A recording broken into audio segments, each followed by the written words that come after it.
Total कितना पैसा लोगों का मैनेज करते हो? तो एयूएम की जहाँ तक आपने बात की तो ग्लोबल मिला के करीब 600-650 मिलियन डॉलर्स है। तो आपने फर्स्ट टाइम स्टॉक मार्केट्स में कैसे इन्वेस्ट किया था एंड डू यू रिमेंबर आपने फर्स्ट स्टॉक कौन सा खरीदा था?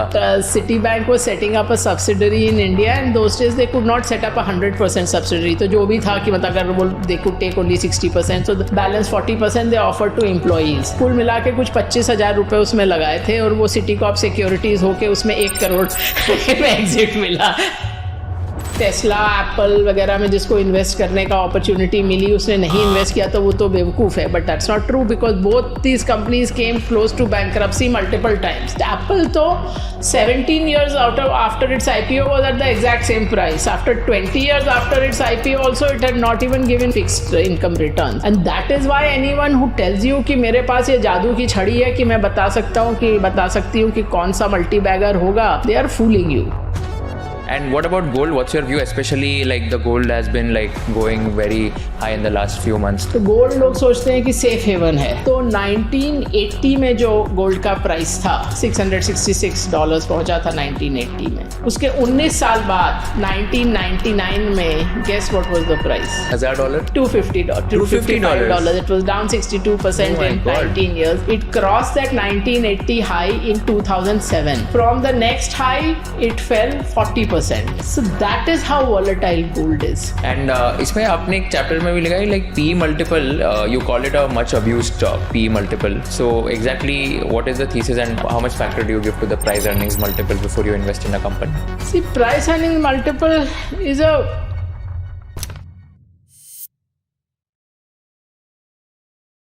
वीडियो देखने से पहले मेरी एक रिक्वेस्ट है आप सबसे। मैं YouTube एनालिटिक्स देख रहा था एंड वहाँ पर देखा कि 82.6% of my audience who is watching this content has not subscribe to the channel. अगर मैंने आपको थोड़ी सी वैल्यू प्रोवाइड की होगी एंड आपको अगर कंटेंट बहुत अच्छा लग रहा है, I request all of you to please hit the subscribe button so that we can bring you the best quality of guest and give you the maximum value possible. Thank you so much for subscribing to our channel and enjoy this entire episode of conversation with Kushal. मैं आपकी नई book देख रहा था, money myths and mantras, and it is so simplified. आपने इतने ज्यादा examples use किए and I love the story of HDFC bank, Apple, Amazon, and आपने एकदम अच्छे से सिंप्लीफाई किया। तो आज का पूरा podcast will be for people to understand investing and क्या गलतियां करते हैं लोग, because especially like after people getting into like all the FNO, trading, cryptos, etc.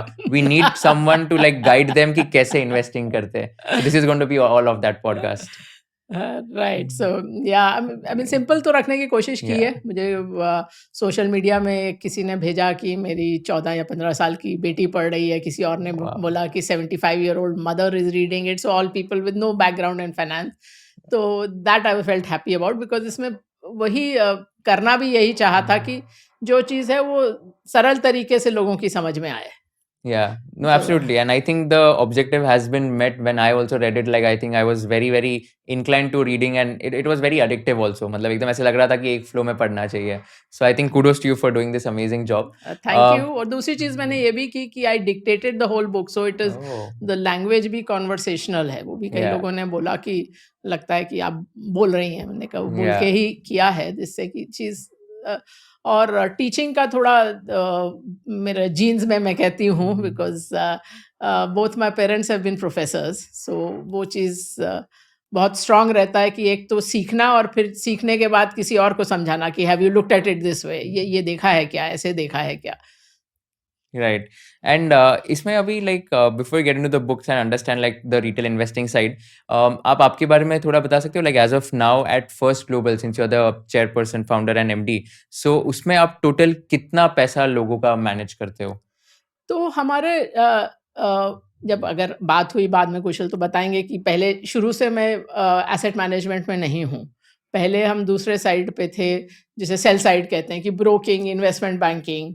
So after I started first global समझ लीजिए पहले 20 साल तो वो किया और पिछले 10 साल एसेट मैनेजमेंट, पहले ग्लोबल शुरू किया। सो ग्लोबल एसेट मैनेजमेंट पहले शुरू किया and India PMS started only about 5 years अगो।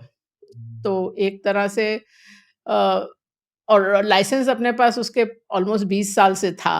उसके बाद ये शुरू किया और उसका कारण बहुत सरल सा था कि मुझे लगता था कि किसी के खून पसीने की कमाई लेना बहुत बड़ी जिम्मेदारी है। तो अगर आप के पास ऐसा कुछ होना चाहिए जिससे कुछ प्रेडिक्टेबिलिटी रहे, कुछ कंसिस्टेंसी रहे। आप कह सकें ऐसा होगा, ये नहीं कि जो मेरा मन किया मैंने ले लिया। अपना पैसा मैनेज करना अलग बात होती है, उसमें आप चाहे जैसा रिस्क लें, उसमें ऐसा होता है कि आपने 10 स्टॉक लिए, 2 ऐसा चल गए कि आपके बाकी के पाप धुल गए। पर मुझे इस चीज़ में बिल्कुल क्लैरिटी थी कि किसी और का पैसा ऐसे नहीं लेना है। तो इसलिए पीएमएस काफ़ी लेट ही शुरू किया और उसका मुझे कोई मतलब वो गम भी नहीं है कि लेट शुरू किया, क्योंकि उसके बाद से फिर वो रिस्क एडजस्टेड रिटर्न। तो एयूएम की जहाँ तक आपने बात की, तो ग्लोबल मिला के करीब 600 साढ़े 600 मिलियन डॉलर्स है यहाँ। India AUM is still small because हम लोगों ने पहले it was really people who were still coming to us, so I think it will be a little below 500 crores just now. Got it. And $600 million, so approximately 5,000 crores Yes. is the amount you manage. Yes. That is surreal and phenomenal. तो इसमें let's go back to your journey as well. मेरे को एक quick question पूछना है. जब आपने licence के लिए अप्लाई किया था back in those days in 90s, तभी आपको ऐसे नहीं बोला किसी ने कि this is like a male dominated industry, आपको तो लाइसेंस नहीं मिलेगा? How was that entire experience? तो आप लाइसेंस का मतलब उस समय सेबी तो थी नहीं कि कोई आपको लाइसेंस मिलेगा। तो ये आप जो मेरा पहला कदम था वो था बॉम्बे स्टॉक एक्सचेंज का कार्ड। नेशनल स्टॉक एक्सचेंज भी, एनएसए भी नहीं थे तब, तो खाली छोटी-छोटी स्टॉक एक्सचेंजेस थी और सबसे बड़ी स्टॉक एक्सचेंज थी बॉम्बे स्टॉक एक्सचेंज। तो पहले तो उस समय कुछ ऐसा कैशे भी नहीं था कि स्टार्टअप या बिज़नेस कोई बहुत अच्छी चीज़ है कि आप अच्छी खासी नौकरी छोड़ के, उस समय स्टार्टअप तो शब्द ही नहीं था कि आप बिज़नेस शुरू कर रहे हैं, इसको कोई बहुत अच्छी निगाह से नहीं देखता था। तो after IIM Ahmedabad I had worked with Citibank for 7 years, so before I quit. So I quit in 93, so अभी 31 इयर्स हो गए सिंस आई स्टार्टेड। तो उस समय 2 मेरे लिए ट्रिगर्स थे। ऑफ कोर्स सिटी बैंक में मैं देख रही थी कि अब कुछ और करना है, अब सीखने का उतना ज़्यादा नहीं रहा और बहुत सारे और भी कारण थे। तो मैं तो हर तरह की चीज़ देख रही थी। मैं यहाँ तक कि उस समय जो कहलाता था प्रिंस ऑफ वेल्स म्यूज़ियम, उसके डायरेक्टर से भी मिलने गई, इकोनॉमिक टाइम्स के एडिटर से मिलने गई कि और क्या इंटरेस्टिंग चीज़ कर सकते हैं। तो ढूँढ तो मैं रही थी। तो 2 ऐसे ट्रिगर्स थे। एक तो डॉक्टर मनमोहन सिंह का बजट आया था लिबरलाइज़ेशन के बाद, जब उन्होंने कहा कि फॉरेन इंस्टीट्यूशनल इन्वेस्टर्स इंडिया में अलाउ किए जाएँगे। तो मैंने कहा अब मार्केट प्रोफेशनलाइज़ होगी, बिकॉज़ उसके पहले सिक्योरिटीज़ रिसर्च या इक्विटी रिसर्च नाम का कोई जानवर ही नहीं था। यहाँ तक कि IIM अहमदाबाद में कोई कोर्स ही नहीं था, क्योंकि वो करियर एग्ज़िस्ट ही नहीं करता था। तो वो एक ट्रिगर था। दूसरा ट्रिगर था कि बॉम्बे स्टॉक एक्सचेंज ने एडवर्टाइज़ किया कि हम लोग 71 नए मेंबरशिप्स देंगे टू प्रोफेशनल्स। उस समय बीएसई का जो कार्ड कहलाता था, बीएसई मेंबरशिप का मार्केट प्राइस होता था 2 करोड़। ये मैं अर्ली 90s की बात कर रही हूँ। तो और ये वो दे रहे थे 55 लाख में। तो 55 लाख भी बहुत बड़ा अमाउंट था भी नहीं अपने पास तब, लेकिन कहा कि देखते हैं। मतलब लोगों ने कहा अप्लाई भी मत करिए, क्योंकि बीएसई ब्रोकर्स क्लब है, उसमें भी 80% गुजराती है, 20% मारवाड़ी है, आप बिल्कुल आउटसाइडर हैं, and plus as you said कि you are also a woman. तो इवन जब मैंने join Citibank in the entire investment bank, and this I am talking जो समय मर्चेंट बैंकिंग कहलाता था, ट्रेजरी, मनी मार्केट, ट्रेडिंग, सब मिला जुला के भी पूरी कंट्री में I was the only woman officer. So but ये चीज़ मेरे कभी दिमाग में बहुत ज़्यादा आई नहीं। मतलब this was never a big thing in my mind. I mean I am Fairlie gender agnostic. मुझे लगता था क्या फ़र्क पड़ता है, काम में आदमी है औरत है, क्या फ़र्क पड़ता है। ऑफ कोर्स सब लोग ऐसा नहीं सोच रहे थे, पर ये चीज़ मेरे दिमाग में कोई बहुत भार नहीं वो कर रही थी। और for that matter even at IIM I remember when I topped in the first year, लड़कियों ने कहा अरे लड़कों को हरा दिया। मैंने कहा इसमें लड़की लड़का आता कहाँ से है। अब मैं फिर भी थोड़ा अंडरलाइन करती हूँ इस चीज़ को, बिकॉज मुझे ये समझ में आया है कि girls and young women need more role models, that when they are talking of a CEO or a scientist or a astronaut, they should also visualize a woman. So that's the only reason why I underline the woman part. So मैं ये भी बोलती हूँ कि ये जो manifestation बोलते हैं, visualisation of goals et cetera, so the BSc card for me was the biggest example that it works, because there was little logical thing that you would get it, but I finally got it, and in the end उन्होंने time भी काफ़ी लगा दिया, 2 साल I think almost लगाए। तो उसमें तब तक बीच में पैसे भी आ गए, और अंत में मुझे उन्होंने अपनी तरफ से वैसे कोशिश की कि ना दें, लेकिन अंत में मुझे ये चीज़ मुझे मालूम भी नहीं थी कि उनके मार्किंग सिस्टम में है। मुझे 2 एक्स्ट्रा मार्क्स मिले अपने IIM के गोल्ड मेडल के, and that pushed me over the cut off. सो मैंने कहा इस लिस्ट पे टॉप नहीं करना है। 71 में से आई थिंक 69 नंबर पे थे, पर लिस्ट में आना था, वो आ गए। तो उसके बाद से रियल जर्नी शुरू हुई। वैसे मैंने रिज़ाइन तो पहले ही कर दिया था बीएससी कार्ड मिलने के पहले ही कि ये ब्रोकिंग शुरू करेंगे। तो in the 90s, the whole thing was being on the broking and investment banking side. So जो आप QIP कहलाता है, तो थोड़ा मतलब very selectively I used to do the QIPs and of course become very large institutional brokers, all on the strength of our research. और research में भी आई वॉज वेरी क्लियर, जब ये FIIs आए तो साथ में फॉरेन ब्रोकर्स भी आए एंड ऑन पेपर उनका 50 60 70 साल का पेडिग्री था, पुराने पुराने फर्म्स थे वॉल स्ट्रीट के, सब आए। तो मुझे शुरू में लगा कि इनसे बहुत सीखने को मिलेगा, तो शुरू में तो 1-2 रिपोर्ट्स मैंने देखी उनकी, पर मैंने कहा ये तो बेकार है सब, मतलब मुझे ना क्वालिटी कंटेंट में लग रही है ना प्रेजेंटेशन में लग रही है। उसके बाद मैंने कभी कंपटीशन का काम देखा ही नहीं, ना ही मैंने कभी रिसर्च एनालिस्ट हायर किए कंपटीशन से। I always hired freshers. So it is difficult to train freshers, but I said unlearning of something I don't like is more difficult. So I have always been a first principles learner कि ठीक है किताब से सीखेंगे, खुद सोचेंगे, data collect करेंगे, उसको टेस्ट करेंगे. So 90s में became very large institutional brokers. End of the 90s was kind of the next step, and the next step was going global. And उसके पीछे एक तो बड़ा कारण था एशियन क्राइसिस। सो वो एक साल जो 98-99 का एशियन क्राइसिस का था, उस एक साल में आप डॉलर टर्म्स में ये सब जो साउथ ईस्ट एशियन मार्केट्स थे सबको देखें तो 50 से 90% घटे। ताइवान 50% घटा, इंडोनेशिया 90%, और ये सब साउथ कोरिया, फिलीपींस, थाईलैंड वगैरह 50 और 90 के बीच में। एंड सिटी बैंक के टाइम में I had spend 6 months in Indonesia. मुझे लगा कि अरे इंडोनेशियन होते तो आज 90% नेटवर्थ वाइप आउट था। तो that was one trigger, and the other trigger was simply that I was getting bored. I said for me the thrill is always in the learning. So I said कब तक वही मतलब HDFC, Infosys, HPCL, BPCL वही companies करते रहेंगे, Bajaj auto कुछ और करते हैं।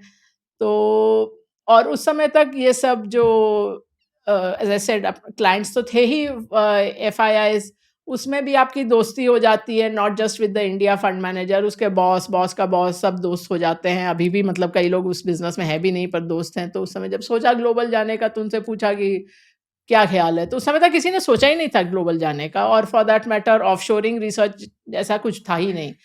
तो दे सेड कि ऐड अ थाईलैंड और a Philippines emerging market fund manager, same रहेगा, आपको कुछ वहाँ भी धंधा दे देगा। मैंने कहा उसमें क्या मजा है, देखो वेस्ट जाना है, बड़ी मार्केट जाना है। बोला बड़ी मार्केट में आपका कौन सुनेगा, यू आर अ नोबडी। मतलब they have the Citicorps and the Merrill Lynches and Morgan Stanleys and all that, तो you what are you, why would anybody listen to you. So मैंने सोचा, मैंने कहा कि अगर लगता है कि अपने को आता है ये रिसर्च करना, तो why can't I do it. So against all advice, in 99 we became members of the London Stock Exchange. So we were not just the first Indian, we were the first Asian firm other than Japanese were the only ones who had gone west. Uske alawa koi nahi gaya tha. So 99 was LSE, and I think NASD milte beginning of 2001 ho gaya tha. तो अभी मतलब 25 years we've been global. And the most heartening thing Kushal इसमें था कि यहाँ तो फिर भी you also know the journalist and editors and this and that, वहाँ you knew nobody. So it was only kind of your work going out anonymously, and in no time we were in Forbes, Fortune, Business Week, Wall Street Journal front page, Barron's, everywhere. I mean, that was really that, that in-depth work stands out, because उतना घुस के कोई काम नहीं करता, अपना तो जुनून है कि समझना ही है। And Ramesh Damani, who's written the foreword for this book, I remember back then I walked into a party and Ramesh came up to me and said, Devina, you can retire today. I said, what happened, Ramesh? Have you seen Barron's? I said, nahi. The Barron's used to have this very legendary columnist called Alan Abelson. Matlab, he was like a decades-long veteran, and he said, look at what he has written, that First Global's research is credible and often more than that. He said कि मैंने पढ़ा, मैंने सोचा कि ये it can't be our First Global, but then I realized it was you. So so that was heartening. Even macroeconomics, everything. I mean, if you're looking at a macroeconomic index, you have to look at how the index is constructed, उसके क्या सर्वे में questions क्या हैं, तो उस level तक कोई घुसता नहीं है। तो if you do that, you stand out and your work stands out. And I've never had a problem with being in a minority of one कि अगर ठीक से काम किया है, सब लोग क्या कह रहे हैं उनको कहने दो, जो चीज़ अपने को ठीक लगती है वही बोलना है. So no filters also on any other thing, like people would not say. अभी भी वही डेटा तो वही है ना कि आपको सेल नहीं मिलेंगे कोई भी ब्रोकिंग रिपोर्ट्स में. The percentage of sells is minuscule compared to the number of buys, because you don't want to put off the company, you don't want to put off your client who might be a large holder in that company. So ये चीज़ हमारी शुरू से रही है कि जो अपने को जहाँ तक समझ में आता है, we'll say it as it is. And the other thing which we changed about was the way research was written, to make it interesting, so that people at least read. So आपने HDFC bank की report का नाम लिया. So this report was written a year after HDFC Bank's IPO, so 1996. In fact, तब तक वो BSE और stock exchanges में आपको कॉर्पोरेट मेंबरशिप भी अलाउड नहीं थी. तो this was a proprietorship. So उसमें नीचे वही लिखा है, associate member Messrs Devina Mehra. तब तक फर्स्ट ग्लोबल नहीं हुआ था, कि because it was not allowed. और उसके कवर पे है, this is as I said 1 year after the IPO. So there's a baby saying this is where it is at 1. And then it had Arnold Schwarzenegger, who was the reigning Mr. Universe. So this big bodybuilder, and saying this is where it will be.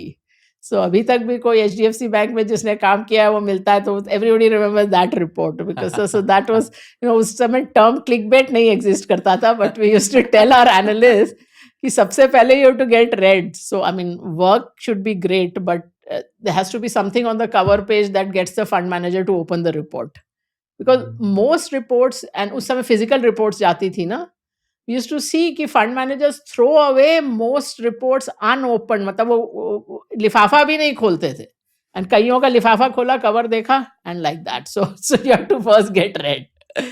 So it was like quite a journey. So as I said, like the first phase was this being a broker, then we went global, and then finally in the last 10 years you moved from servicing fund managers to becoming a fund manager, because beyond a point it becomes frustrating कि आप किसी को समझा रहे हो, लोग समझ नहीं रहे हैं.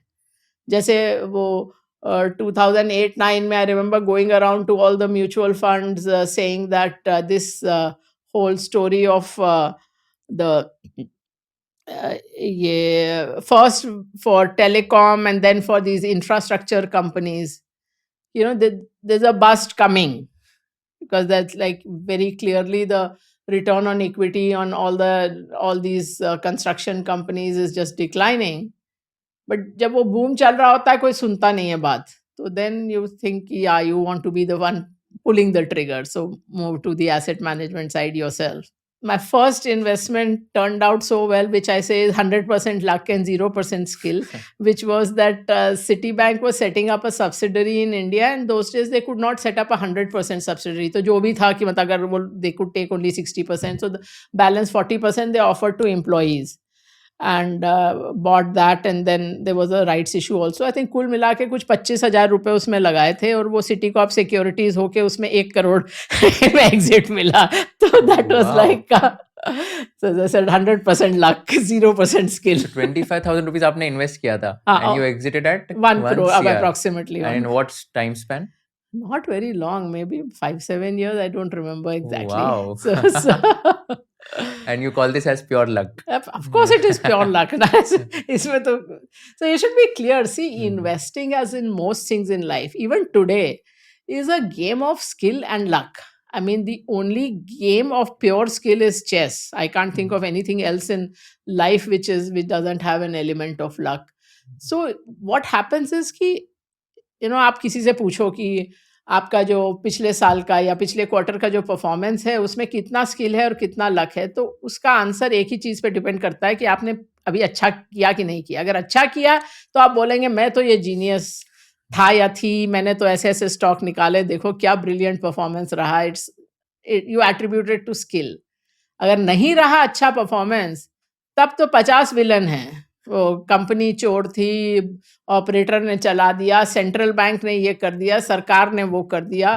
तो then it is all extraneous factors and luck.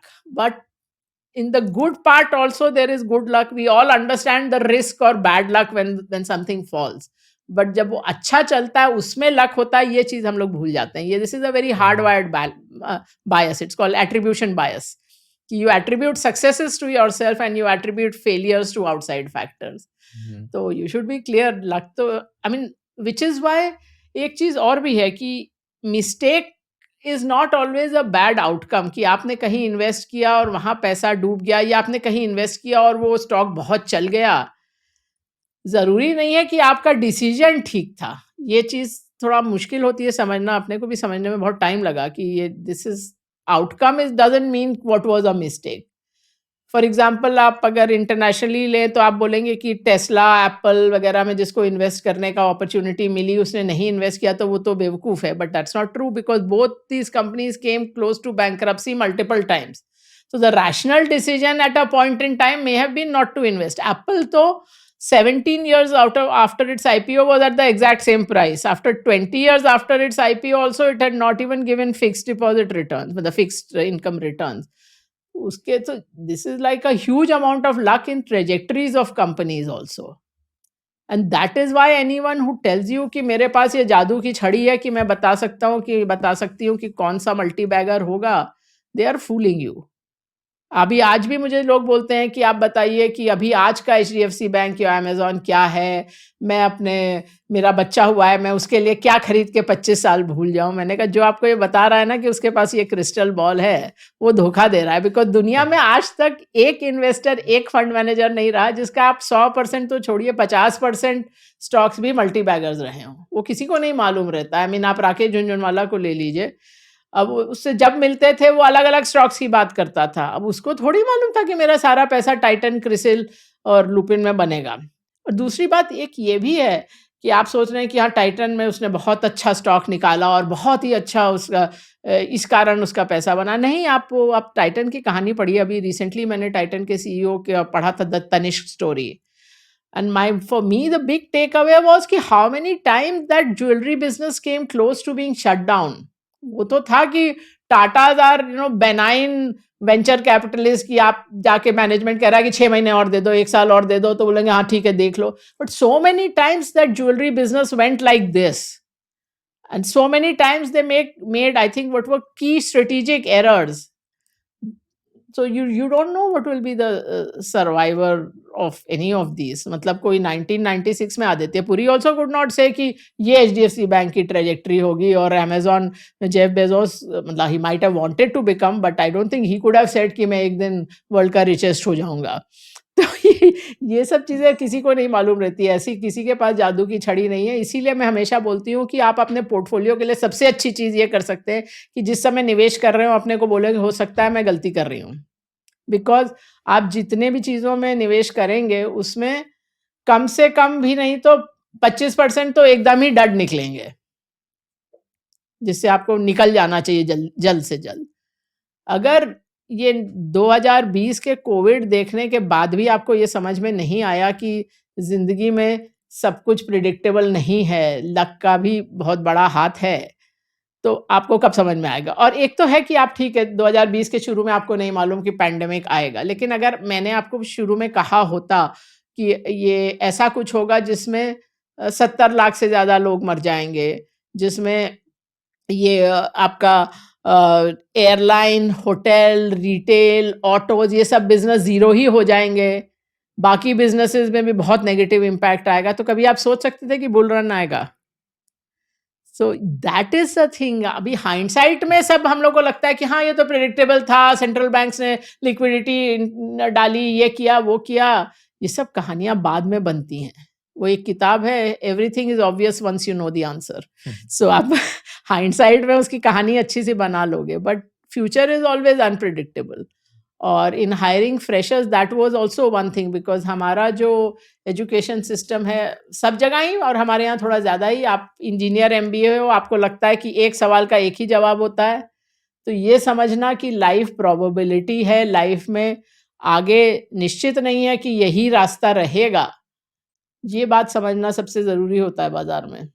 Right. Since you mentioned about Mr. Rakesh Jhunjhunwala, I had hosted two of my friends, Aditya Kundawar and Neil Borate. उन्होंने एक बुक लिखी है the big bull of Dalal street on Rakesh Jhunjhunwala and उसमें मैं पढ़ रहा था तो वन की insight which they also told in the podcast was that Rakesh Jhunjhunwala did not make money in a lot of years like उन्होंने पैसा बनाया था कुछ कुछ सालों में बट बहुत सालों में उन्होंने नहीं भी बनाया पैसा and he was okay with that fact and that is very important हाँ वो वन थिंग टू एक्चुअली उन्होंने लर्न बुक में हाईलाइट नहीं किया था but for me that was the insight of the book so I wrote yeah about it multiple times so अब oh I अच्छा think हाँ आई सेड लाइक उस book का सार is that one line that Rakesh says I made money from 1989 to 1992 from 2003 to 2007 and 2009 to 11 and in between there were even 5 years when I didn't make money so they या had not highlighted it in the book but I started highlighting it so because to me that was the key that his superpower was not stock picking his superpower was understanding that equity market returns are lumpy कि आपको 2 साल का return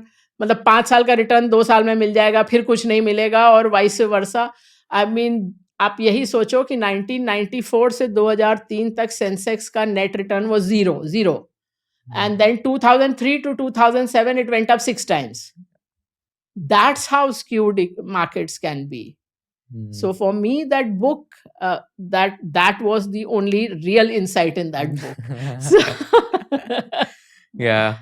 And also, like, let's talk about your best and worst investment in terms of the last 31 years of your career. आप कौन सी investment को best बोलोगे and कौन सी investment को worst बोलोगे? So the most memorable, as I said, in India was HDFC Bank. Mhm. And HDFC Bank, incidentally, I mean, this is also sometimes I ask as a quiz कि that of 4,000 odd companies that are listed in India. आप आज की date में कोई भी research report उठा लो तो unless the company is currently making a loss, what do you see? That profit will grow by X% for the next 5 years. उसके बाद अगर वो discounted cash flow निकाल रहे हैं तो terminal value में भी ये growth rate है. सो वो अगर आप वो चीज़ अगर आपने देखी उसके बाद मैं आपसे पूछूं कि 4,000 कंपनी आज की डेट में ट्रेड करती हैं तो उसमें कितनी कंपनीज हैं जिन्होंने 10 साल प्रॉफिट ग्रोथ हर साल मतलब ये भी नहीं मैं कह रही हूँ 10% कंपाउंडेड मैं कह रही हूँ greater than zero profit growth but every year for 10 years guess how many there are So, I mean, I've you've seen seen your that. podcast, हाँ, so I know the answer. It's हाँ, 17, but I was very shocked when I heard कि सिर्फ 17 companies है हाँ जो 10 पर like हाँ year और on year 20 साल की grow एक ही किया है। कंपनी है HDFC बैंक अच्छा, ये मेरे को नहीं पता था। हाँ सो 20 साल Okay. हम लोगों ने जब 1.5 साल पहले किया था तब सुप्रीम इंडस्ट्रीज और HDFC बैंक थे अब फिर सुप्रीम का अगले साल डिक्लाइन आ गया तो अभी फिलहाल खाली HDFC बैंक पर अगर मैं बोलूँ कि मुझे हाँ 1996 में मालूम था कि HDFC bank is going to have this trajectory that is nonsense see at a time when you have a buy on a stock और recommend a stock at the most you can say कि ये दुगना होगा तिगना होगा उसके आगे की visibility किसी की नहीं है जैसा मैंने कहा आदित्य पुरी की भी नहीं थी और जेफ बेजोस की भी नहीं थी कि this is going to be a 20-year trajectory or Excel is very attractive to tell you fairy tales. So आप इस तरह की बहुत कहानियां देखेंगे कि ये अब अगले 10 साल 20% से अर्निंग ग्रोथ होगी यहाँ पहुंचेगा उसके बाद ये मल्टीपल होगा you're not even putting any basic filters कि if that happens then you know what size will it be compared to the industry at that time or even the GDP at that time so ये किसी को मालूम नहीं रहता है it is only in hindsight as I said so the only way to play the and मतलब किसी के पास मतलब आप लोग बोलते हैं ना वॉरेन बफेट बहुत सोच समझ के खरीदता है और फिर उसको रखे रहता है but what is the data he sells more than 50% of what he buys within 6 months 85% of what he buys within 2 years Oh, so okay. always look at the data this is what I say that you know कहानियां तो बहुत तरह की आपको सुनने को मिलेगी और इंसानों को कहानियां बहुत पसंद हैं आंकड़े याद नहीं रहते हैं कहानियां याद रहती हैं बट ये ट्रैप है बिकॉज बाजार को कहानियों से कोई मतलब नहीं because the market is not a human being Yeah. so this was so the most memorable call is one is that and the other in the international markets is Amazon in 2001 we had a strong buy on Amazon at a price of $15 so which अब मतलब आज के उसके split के बाद देखें तो that's 75 cents and not only did we have a strong buy there was no other buy on Wall Street उस समय तक everybody had a negative view. That week, Business Week had a cover कि can Amazon survive? Everybody said Amazon is going bankrupt. I don't know what they were looking at because हमने see HDFC Bank was a if you want I'll come back to it. That was a number plus call, but this was a pure numbers call because last quarter of 2000 for the first time Amazon had made substantial cash flows. कुछ I think 220 या 240 million dollars बनाए थे. हम लोगों ने उनको phone किया कि हमको फॉरवर्ड लुकिंग स्टेटमेंट नहीं चाहिए, आप बताइए कि ये कैश फ्लो कैलकुलेशन तो ठीक है ना? उन्होंने कहा हाँ ठीक है. तो हमको लगा कि अब तो मतलब पहली बार ऐसा स्थिति है कि बैंक्रप्सी का डर चला गया है. So we had a strong buy. Jeff Bezos even sent us an emails thanking us for the support because we were the only buy on the street.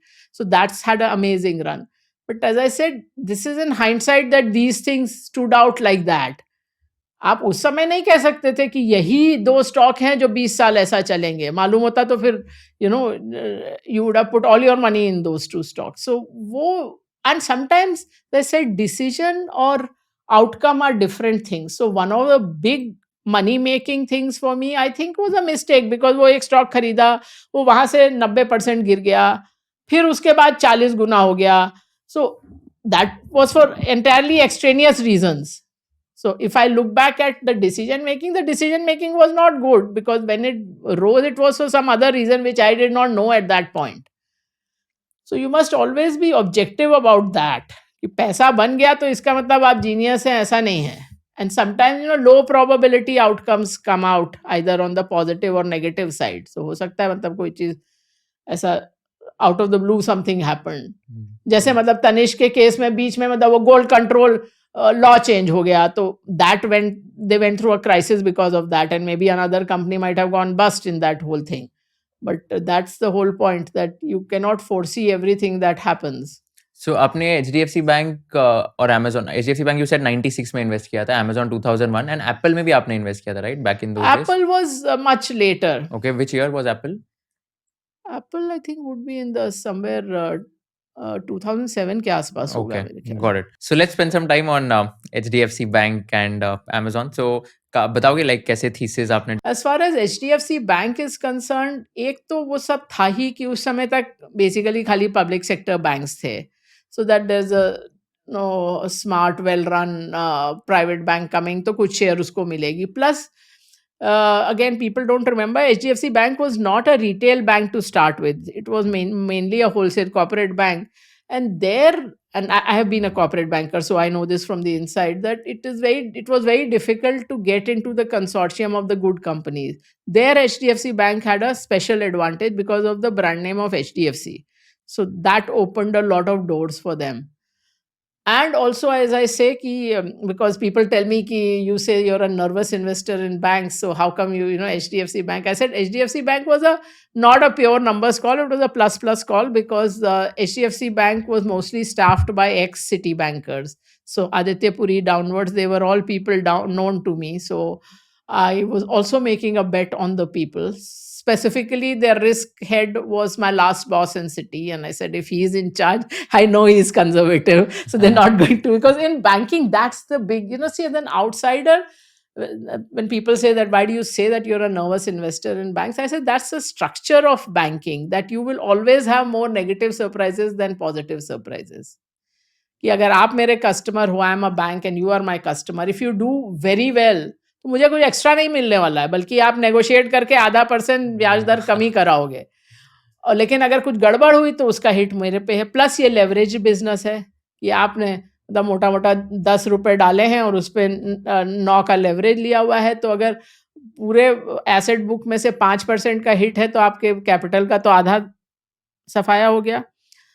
तो ये that's the end people remember कि हाँ HDFC bank और कोटक में invest किया होता तो ऐसे कंपाउंडिंग होती. मैंने कहा याद रखिए कि उस समय कितने लोगों को बैंकिंग लाइसेंस मिले थे, उसमें कितने सारे तो Times Bank, Global Trust Bank, Yes Bank का इतना बड़ा क्राइसिस हुआ, Centurion Bank, public sector banks कितने सारे मर्ज करने पड़े हैं. तो that's the nature of banking that there are always negative surprises. तो इसमें यही था कि ये बेट था कि हाँ ये लोग कंजर्वेटिव हैं and have the ability to grow business.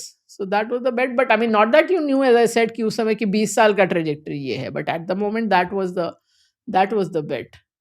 सी और बहुत सारी कहानियाँ बन जाती हैं। जैसे एप्पल का आपको 2 लाइन की स्टोरी आप किसी से पूछो तो बोलेंगे कि देखिए स्टीव जॉब्स वापस आया और एप्पल ने बहुत अच्छा किया। मैंने कहा डेटा देखो, after Steve Jobs came back, not for 1 year, not for 2 years, for 7 whole years Apple did nothing.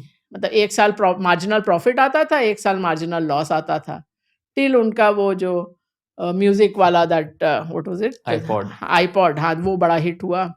तो इट वाज़न्ट एज़ इफ कि ही वाज़ दिस जीनियस, उसको मालूम था कि हाँ, यही प्रोडक्ट बनाना है। तो फिर मतलब then after coming back also 7 साल why would they have floundered? So again stories and data हुँ, अलग-अलग चीज़ होती हैं। तो या आपकी जो वन लाइन स्टोरी होती है कंपनी की, आप असल में पढ़ें तो वो अलग ही कहानी होती है। सो एप्पल में 2007 में ऐसा क्या आपने ट्रिगर पॉइंट देखा एंड आपने इन्वेस्ट किया कंपनी हाँ, में? उस समय मतलब वही यही सब, मतलब you could see all these many businesses taking off. But that was not as big a call I would say as these 2। So let's talk about some of the things from your books also and इसमें काफ़ी सारे interesting chapters भी है and what I have done is like ये सारे questions है these are from और on behalf of the retail investors. तो हाँ, हाँ, ऑफ बेसिकली कोर्स। ये क्वेश्चन मतलब एक जो रिटेल जनता है, आम आदमी जिसको जी। इन्वेस्ट करना है उसके बिहाफ पे and I am also in that audience segment itself. So सबसे पहले एसेट एलोकेशन की बात करते हैं। There is a chapter on asset allocation. तो एसेट एलोकेशन आपके हिसाब से एक यंग अगर 20 टू 23 ईयर ओल्ड है जो ये वीडियो देख रहा है and I know it's a very person specific choice but एक on an average asset allocation कैसा होना चाहिए for a young 22 year old unmarried person who is doing a job in a city like Mumbai, Bangalore और दिल्ली? सबसे पहले तो आपको asset allocation करना ही है कॉन्शियसली। ये this is what I tell people कि लोग सोचते हैं कि निवेश करना है तो मुझे सब कुछ मालूम होना चाहिए इक्विटी मार्केट्स के बारे में, मुझे बहुत अच्छे मल्टी बैगर्स निकालने हैं। तो सबसे पहला जो मैं आपको संदेश देना चाहूँगी वो ये है कि asset allocation decides 80-90% of your returns. So do it consciously. और उसमें भी एक चीज़ और है कि जैसे गूगल मैप में आप खाली अपना डेस्टिनेशन नहीं डालते हो, स्टार्टिंग पॉइंट भी डालते हो।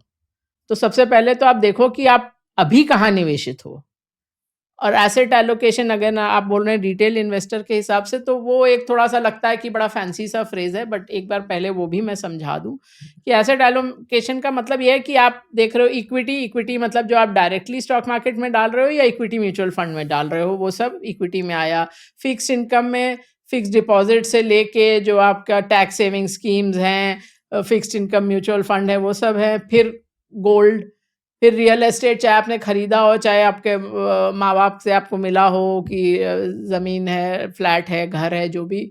और फिर हो सकता है क्रिप्टो हो या कुछ और हो। तो पहले आप एक बार देखिए कि कहाँ-कहाँ है और फिर कॉन्शियसली, ये तो एक एसेट का डायमेंशन हुआ। दूसरा चीज़ जो अक्सर भारतीय लोग भूल जाते हैं वो है कि ज्योग्राफ़ी। ये जो 80-90% रिटर्न आ रहा है वो खाली आप भारत में ही आप निवेश इधर-उधर करके नहीं होगा। उसमें आपको दूसरा डायमेंशन भी देखना पड़ेगा कि कौन से देश में कितना है। मैं आपको ये एक आंकड़ा दूँ कि जब मैंने काम करना शुरू किया था तो डॉलर ₹12 था। तो एक करियर से कम में आपका 90% के करीब डिप्रिसिएशन हो गया। तो आप यही सोचिए कि आप अगर जो आप बोल रहे हैं यंग हो, तो आप कुछ 15, 20, 30 साल बाद के लिए कुछ प्लानिंग कर रहे हैं, तो ये आप कैसे भूल सकते हैं कि ये होता है। जैसे आप 2010 से 20 में देखें, तो भारतीय बाज़ार का डॉलर रिटर्न 0 था। तो ये चीज़ आप भूलिए मत। सो जो वही बोल रहे हैं कि आप मोटा-मोटा चीज़ आप अगर आप ठीक से पकड़ लेंगे, तो आपने वो एकदम लास्ट का मल्टी बैगर पकड़ा या नहीं, कि वो उसका उतना महत्व नहीं है। महत्व इसका है कि आपका ओवरऑल एसेट एलोकेशन ठीक हो। दूसरा चीज़ मैं बोलती हूँ कि कई बार लोग मुझे यही बोलते हैं कि मैं यंग हूँ, अच्छा जॉब है, तो मैं 100% इक्विटी में डाल दूँ क्या? मैंने कहा नहीं, 100% आप इक्विटी में कभी मत डालिए, क्योंकि इक्विटी में वो पैसा होना चाहिए जो लगभग एटलीस्ट 8 से 10 साल आपको नहीं चाहिए। तो ये आप पहले से सोच लीजिए। और बीच में अप्रत्याशित खर्चे आते ही हैं, नौकरी चली गई, आगे पढ़ने का मन है, घर के लिए डाउन पेमेंट करना है, कोई मेडिकल इमरजेंसी आ गई, तो इसलिए आपको और चीज़ें भी देखनी पड़ेंगी। और आज अनमैरिड हैं, पर आगे क्या प्रोग्राम हो सकता है, शादी के लिए खर्चा चाहिए हो वो भी आजकल एक बड़ा खर्चा हो गया है कि शादी करनी है तो उसके लिए भी चाहिए। तो इसलिए वो ये आपका रूल ऑफ थंब होना चाहिए कि एटलीस्ट जो 8-10 साल आपको पैसा हाथ ना लगाना हो, वही इक्विटी में डालिए, क्योंकि इक्विटी का 1-2 साल का outlook is unknown to everyone. किसी को नहीं मालूम कि एक साल में, अगले एक साल में निफ्टी का क्या रिटर्न आएगा। ये क्वेश्चन मैंने कभी नहीं आंसर किया। मुझे कभी जनवरी में या दिवाली में पूछते हैं 1 साल का टारगेट, मैंने 30 साल में कभी वो टारगेट नहीं दिया। और पिछले 2 साल पहले मुझे उसके लिए टर्म समझ में आया, वो डैनियल काहनेमान की नॉइज़ में, objective ignorance, and he defines this कि things not only that you don't know but you can not know. तो इससे बड़ी बेवकूफ़ी तो कुछ नहीं है कि आप उसके बारे में बड़े कॉन्फिडेंस से बोल रहे हैं, things you can not no. और अभी ब्लूमबर्ग ने ये डेटा निकाला, बिकॉज़ वहाँ तो बहुत सालों का डेटा है ना, कि ये सब सारे जो बड़ी वॉल स्ट्रीट फर्म्स हैं या बड़े बैंक्स हैं, वो तो हर साल S&P का टारगेट देते हैं। और बोला एवरेज उसमें डिविएशन आप समझिए कितना है, 15%। कि अगर उन्होंने कहा कि मार्केट 5% चलेगा तो वो 20% भी हो सकता है और -10% भी हो सकता है, मतलब उसका कोई मतलब ही नहीं है। और जैसा कि इन सब चीज़ों में होता है, everybody wants to be in consensus कि गलत है तो सब लोग गलत हैं साथ में। तो इसलिए ज़्यादातर वो लोग 0 और 10% के बीच का नंबर देते हैं, जबकि पिछले 100 सालों में S&P का 0 और 10% के बीच का नंबर खाली 14 बार आया है। तो ये खाली सेफ जगह है, और कोई देखता नहीं है कि आप आज ये बोल रहे हो जनवरी में कि हाँ 2025 में ये रिटर्न आएगा, या अभी इस फाइनेंशियल ईयर में कि हाँ ठीक है अगले मार्च 26 तक ये रिटर्न आएगा। पर कोई देखने नहीं वाला है बाद में कि पिछले 10 साल आपने क्या बोला था और उसका क्या रिजल्ट आया था। तो इसलिए वो मोटी बात ये है कि इक्विटी में 1-2 साल में क्या होने वाला है, इसका कोई भी दावे से कुछ नहीं कह सकता। तो इसलिए वो ही पैसा होना चाहिए जो आपको जवाब, जो अभी हम लोगों ने राकेश के बारे में बात करते हुए भी बात की कि रिटर्न बहुत लंपी होता है इक्विटी मार्केट्स में। तो वो आपका 2010 से 20 तक खास कोई रिटर्न नहीं आया, इसी कारण पिछले 5 साल आपको इतना ज़्यादा रिटर्न मिला। राइट। तो इसमें एक स्पेसिफिक कोई ऐसे परसेंटेजेस है आपके हिसाब से कि इतना परसेंटेज आप इक्विटी में डालो, इतना डेट में डालो, इतना रियल एस्टेट या गोल्ड में डालो, ऐसे कोई रूल देखिए ऑफ थंब है? मेरा हिसाब से, मतलब मैं एग्जैक्ट तो नंबर नहीं, ऐसा कि आपने बोला हर एक की स्थिति अलग होती है, कि आपके माता-पिता आप पे निर्भर हैं कि नहीं, कि उनका अपना अलग है, आपको खाली अपने को ही देखना है, उस पर एक तो ये बड़ी चीज़ है। दूसरा, जहाँ तक रियल एस्टेट का प्रश्न है, मेरा अपना मानना रहता है कि मतलब I am happier with liquid things. और रियल एस्टेट में एक तो ये भी बात है कि आप जो अगर पूरे देश का जो रियल एस्टेट का जो भी इंडेक्स देखें तो उसमें रिटर्न कुछ खास आया नहीं है, बहुत लंबे समय तक भी आप देखें तो वो एक एनेक्डोट होता है कि हाँ मेरे अंकल का प्लॉट था ग्रेटर नोएडा में या गुड़गांव में और वो इतना अप्रिशिएट कर गया, but that is not how it happens. अभी भी, अब तो खैर कुछ खबरें आने लगी हैं कि मुंबई में रियल एस्टेट में स्लो डाउन आया है, लेकिन उसके पहले भी जब पिछले साल था कि सब बहुत अच्छा चल रहा है, आप किसी से भी बात करें जिनका एग्जिस्टिंग फ्लैट है, जिनका अपना फ्लैट है और अब वो बेचने की कोशिश कर रहे हैं, तो ऐसा कुछ भी उसमें दाम नहीं मिल रहा होता जैसा पेपर में आ रहा होता है। तो आप जब बेचना चाहते हैं रियल एस्टेट तो आपका आसानी से 6 महीना 1 साल तो जाता ही है, और उसके बाद क्या भाव मिलेगा उसका कुछ। तो रियल एस्टेट मेरे हिसाब से तो निवेश करने वाली चीज़ नहीं है। आपको अपना रहने के लिए एक घर चाहिए तो वो उसकी कंसिडरेशन अलग है, वो खाली फाइनेंशियल इन्वेस्टमेंट नहीं है, उसमें बहुत सारी चीज़ें हैं कि बच्चे का स्कूल 10 साल यहीं रहेगा और ये वो। बट अदरवाइज़ मेरे हिसाब से तो कोई बहुत बढ़िया चीज़ नहीं है निवेश करने के लिए। और वैसे भी कुछ ना कुछ तो निवेश हो ही जाता है, चाहे आपने खरीदा हो, चाहे आपके परिवार ने खरीदा हो, वो अलग है। तो आप देखिए, और तो इक्विटी है, फिक्स्ड इनकम में भी फिक्स्ड इनकम म्यूचुअल फंड में आप कभी भी हाई रिस्क की तरफ मत जाइए। इंडिविजुअल कंपनी का बॉन्ड मत लीजिए। मैं हमेशा बोलती हूँ कि आप फिक्स्ड इनकम में जाते हैं कि रिस्क कम करने के लिए, तो आप एक किसी कंपनी पे रिस्क मत लीजिए। बट अगर ट्रिपल ए रेटिंग होगा फिर भी यू वुडंट ट्रिपल ए भी रिकमेंड? क्या मालूम, अब IL&FS का भी ट्रिपल ए रेटिंग था, हाँ, तो या तो तो इसलिए बेटर है कि अब तो फंड का ऑप्शन है ही, तो आप मतलब गिल्ड फंड ले सकते हैं, दूसरे भी और कई तरह के फंड्स हैं, आर्बिट्राज फंड्स हैं, तो वो आप बेटर कि पूल्ड ही में रहिए, क्योंकि अगर रिस्क ही लेना है तो फिर तो इक्विटी है ही। तो ये इस फिक्स इनकम में रिस्क लेने के मैं हिमायती नहीं हूँ कि आप क्रेडिट फिक्स्ड इनकम फंड ले रहे हैं, वो क्योंकि उसमें तो ये रहता है ना कि वो आप यही समझिए कि म्यूचुअल फंड फिक्स्ड इनकम वाला उसी को देता है जिसको बैंक से पैसा नहीं मिल रहा है, तो वो हाई रिस्क होता है। प्लस बैंक का तो फिर भी एक बैंक में आपने बैंक में डिपॉजिट डाला और बैंक का कहीं नुकसान हुआ तो वो सीधा आपका डिपॉजिट हिट नहीं होता है, जबकि फिक्स इनकम में म्यूचुअल फंड में सीधा हिट होता है कि अगर उनका एक भी कुछ क्रेडिट खराब हुआ तो वो सीधा आपके एनएवी में से गया। तो इस अच्छा, हाँ, तो ये ओके, चीज़ें लोग समझते नहीं है कि फिक्स्ड इनकम म्यूचुअल फंड है क्या चीज़, तो इसीलिए वो फिक्स्ड इनकम म्यूचुअल फंड में आप लो रिस्क एंड पर ही रहिए। Got it. High risk and पे क्रेडिट म्यूचुअल फिक्स्ड इनकम वगैरह मत खरीदिए। क्रिप्टो वगैरह खरीदना है तो वो आप 2% 4% तक कर सकते हैं। वो कोई ऐसी चीज़ नहीं है जिसमें आपका 40% होना चाहिए। या एंड आपने गिल्ट एंड आर्बिट्राज फंड्स बोला, क्या होता है इनका मतलब exactly? So arbitrage funds, because of especially of the tax thing, it's an attractive thing because that's a low risk end, मतलब और उसमें tax benefit, it is taxed like equity while being fixed income though. That's the advantage. And what is guilt funds? Gilt is a government security, so I'm saying that's the low risk end. That's why I was saying gilt is the government securities funds. ठीक है। तो just again coming back to the main question, तो any specific मतलब अभी जैसे equity और fixed income हो गया, रियल एस्टेट में आपने बोला कि इतना ज़्यादा लिक्विड नहीं है, तो हाँ, मतलब नॉट निवेश प्रेफरेबल। करने के लिहाज से ठीक नहीं है। आपको वही बोल रहे हैं, घर खरीदना है तो उसकी Yeah. कंसिडरेशन अलग है। या let's skip that buying the house thing, but equity, fixed income या डिजिटल गोल्ड या गोल्ड भी हो गया, तो ऐसा कोई मतलब परसेंटेज आप कुछ एडवाइस करोगे कि पेरेंट्स डिपेंडेंट नहीं है and this like person is on their own, so equity fixed income कितना परसेंटेज होना चाहिए on an average? Then maybe 60-65% you can have in equity when if Okay. you truly do not need to touch it for, as I said, 10 years. Okay, got it. And what about gold? What's your view? Especially like the gold has been like going very high in the last few months. हाँ, so क्या advice है I've आपकी? in fact my the next column in Mint is on gold. हम्म, तो gold लोग सोचते हैं कि safe haven है, पर अगेन गोल्ड का आप डेटा देखिए 40-50 साल का, तो 1980 में जो गोल्ड का प्राइस था इन डॉलर टर्म्स, जो $666 पहुंचा था 1980 में, उसके 19 साल बाद 1999 में guess what was the price? कितना होगा? $1000? $250, $250? $255. It was down Oh 62% my in God. 19 years.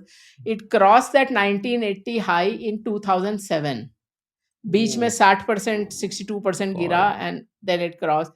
From the next high, it fell 40%. Okay. So that is how volatile gold is. And even on the real returns from gold are more volatile than the real returns from let's say US equities, because दोनों dollar asset है ना, S&P 500 आप देखो, so it is even on a relative basis not uh, it, it is more volatile, so it is not a safe haven. It is good to have it in your portfolio as a diversification thing, but not to the extent of let's say 30% or anything like that. तो और दूसरी चीज एक ये है कि हम लोग फिर तो मतलब हमारी दादी नानी गलत थी क्या कि गोल्ड खरीदती थी, सोना खरीदती थी? नहीं, बिकॉज उस समय gold was your only currency hedge. So इसीलिए रुपया में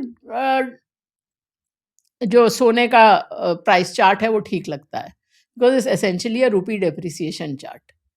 So you are looking at it in rupees, and because rupee is depreciating, so even if the dollar price is falling, you're still looking, it still looks okay. So they were right then, because उस समय capital account convertibility नहीं थी. So that was the only way to get a currency hedge. क्या मतलब होता है capital account convertibility का? कि आप बाहर निवेश नहीं कर सकते थे. Okay. तो आप भारतीय थे, आपके जो दर्शक हैं उनको शायद ये चीज़ नहीं मालूम होगी, लेकिन मैंने जब तक काम करना शुरू किया और उसके भी काफ़ी साल बाद तक, आप गेस करिए कि आप कितना करेंसी बाहर ले जा सकते थे. अगर आप समझ लीजिए लंदन जा रहे हैं या न्यूयॉर्क जा रहे हैं, तो कितने डॉलर लेके जा सकते थे? I don't know, I mean $10,000 में भी $500 3 साल में एक बार. अगर आप 3 साल में एक बार से ज्यादा बाहर जा रहे हैं तो बाकी हर बार आप खाली $20 लेके जाते थे.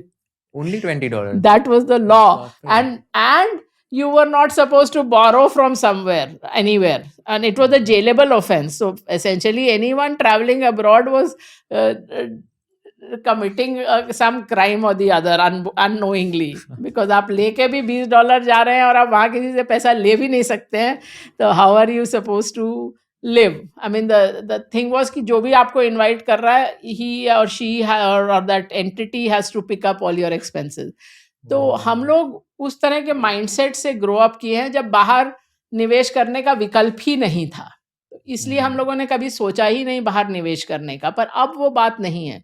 अब आरबीआई की है लिबरलाइज रेमिटेंस स्कीम, एलआरएस कहलाती है, कि आप $250,000 पर पर्सन पर ईयर बाहर भेज सकते हैं। मतलब अगर आप 4 लोग हैं तो आप $1 मिलियन समझ लीजिए 8.5 करोड़ हर साल बाहर भेज सकते हैं।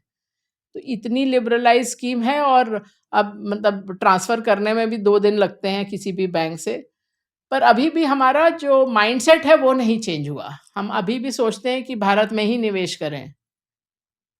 जबकि भारत का मार्केट कैपिटलाइजेशन दुनिया के मार्केट कैपिटलाइजेशन का 5% भी नहीं है। तो कोई कारण नहीं है कि आप 90% या 100% यही निवेश करें। इसको बोलते हैं होम कंट्री बायस। तो वो सब देशों में ये होता है कि आप ज़रूरत से ज़्यादा अपने अपने देश में निवेश करते हैं, लेकिन भारत में ये कुछ एक्सट्रीम है। जैसे आप कनाडा में देखें तो वहाँ के निवेशक शायद 60% अपने यहाँ निवेश करते हैं, जो भी ज़्यादा है। लेकिन यहाँ पर तो बहुत सारे लोग लगभग सारा यहीं निवेश करते हैं। अगर आप पूरा ऑब्जेक्टिवली सोचें तो आपको तो यहाँ और कम निवेश करना चाहिए, क्योंकि आपका वैसे ही यहाँ एक्सपोज़र है कि घर यहाँ पर है, नौकरी यहाँ पर है। तो और लोग ये भी कहते हैं कि अच्छा, लेकिन but India is the fastest growing economy, तो हमारी ग्रोथ रेट सबसे ज़्यादा है, तो हम यहीं क्यों ना निवेश करें। तो हमने कहा कि 90 के दशक में सबसे ज़्यादा ग्रोथ वाली कौन से देश थे? तो दे वर द एशियन टाइगर्स। और क्राइसिस कहाँ हुई? एशियन टाइगर्स में। तो that is the risk. So I mean so and अभी तो वैसे भी आप देखिए तो डॉलर या हार्ड करेंसी एक्सपेंसेस लोगों के बढ़ते जा रहे हैं। जब when we were growing up तो इतने लोग बाहर पढ़ने नहीं जाते थे। अब बाहर पढ़ने जाते हैं, बाहर सेटल हो जाते हैं। बहुत सारे लोग बोलते हैं कि हाँ, रिटायर होके बच्चे बाहर हैं तो 6 महीने हम लोग वहाँ रहेंगे, 6 महीने यहाँ रहेंगे। तो बेसिकली आपके हार्ड करेंसी एक्सपेंसेस और बढ़ गए हैं पहले से भी। तो ये चीज़ अक्सर लोगों का जो सोचना होता है अपने निवेश के बारे में, वो उसमें ये चीज़ भूल जाते हैं। और ये मेरे लिए एक तरह से जो बोलते हैं कॉज़ है कि ये चीज़ लोगों को समझानी है और लोगों को बाहर निवेश करना है। तो और दूसरी चीज़ जो लोग समझते हैं कि ग्लोबल का मतलब है अमेरिका, कि एक नास्डैक ईटीएफ ले लिया या एसएनपी ईटीएफ ले लिया तो हो गया। No, US is not the world. तो इसीलिए हमारा एक प्रोडक्ट है जिसमें है कि आप सारे ज्योग्राफीज़ मीनिंग सारे देश और सारे टाइप के एसेट्स, मतलब खाली इक्विटी नहीं, बाकी एसेट्स भी। और उसका हम लोग शुरुआत जो है $10,000 से, मतलब 8.5 लाख रुपए से है। वैसे नॉर्मली आपको किसी भी प्राइवेट बैंक में उस तरह का प्रोडक्ट $1 मिलियन से कम में नहीं मिलेगा। लेकिन मुझे लगता है कि ये एक बड़ा गैप है जो भारतीयों के निवेश में, और इसलिए मतलब कि आप शुरू तो करें। तो इसलिए Yeah. ये किया है कि ये एक रास्ता है। अदरवाइज़ फिर वो होता है कि जब ये नैस्डैक ईटीएफ भी आते हैं तो कब आते हैं, जब वो ऊपर में होता है बाज़ार। जैसे 2021 में आप देखिए तो बहुत सारे म्यूचुअल फंड्स के ये नैस्डैक ईटीएफ्स और फंड ऑफ फंड्स और ये सब आए थे। और मैंने हाइंडसाइट में नहीं, उसी समय टीवी पे बोला था कि ये 3-4 साल से नैस्डैक बहुत अच्छा कर रहा है, ये हमेशा नहीं चलेगा। मतलब बाज़ार में एक बिल्कुल मूलभूत बात है कि कोई भी थीम हमेशा नहीं रहती है। ना कंट्री की थीम, ना एसेट की थीम, ना इक्विटी में कोई सेक्टर या इंडस्ट्री की थीम।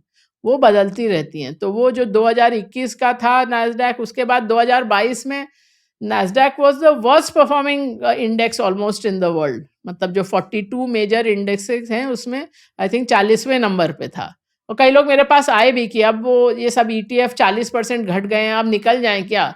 मैंने कहा नहीं, अब आपने एक गलत खरीदने का डिसीजन किया, आप बेचने का डिसीजन गलत मत करिए। क्योंकि स्टॉक तो ये बहुत ही बार होगा कि 40%, 50% क्या 80% भी घट गया फिर भी बेचने लायक है। लेकिन बड़ा इंडेक्स 40% डाउन है तो मोस्ट ऑफ द टाइम वो बेचने का समय नहीं होता है।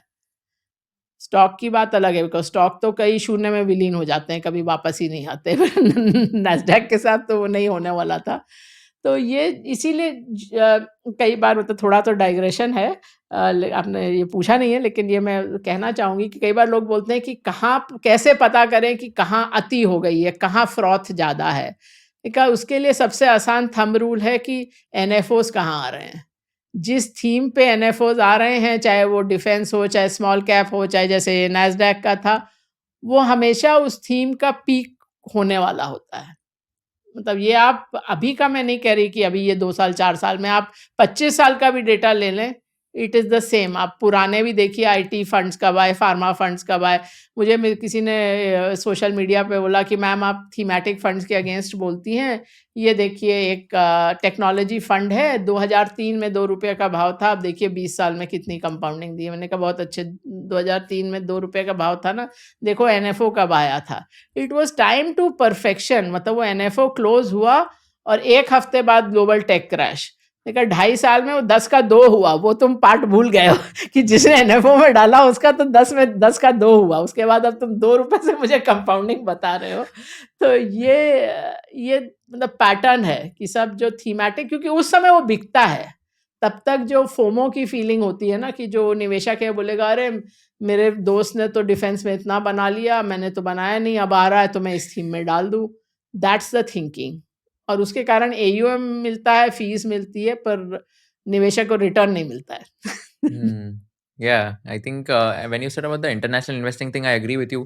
मैं भी मेरे फ्रेंड से जब बात करता हूँ, हमारा exposure is in India only. अगर मैं मेरी भी बात करूँ, मेरे फ्रेंड्स की भी बात करूँ, all of us are invested in the Indian equities, and हमारा तो 100% लाइक इंडियन इक्विटीज में इन्वेस्टेड होता है।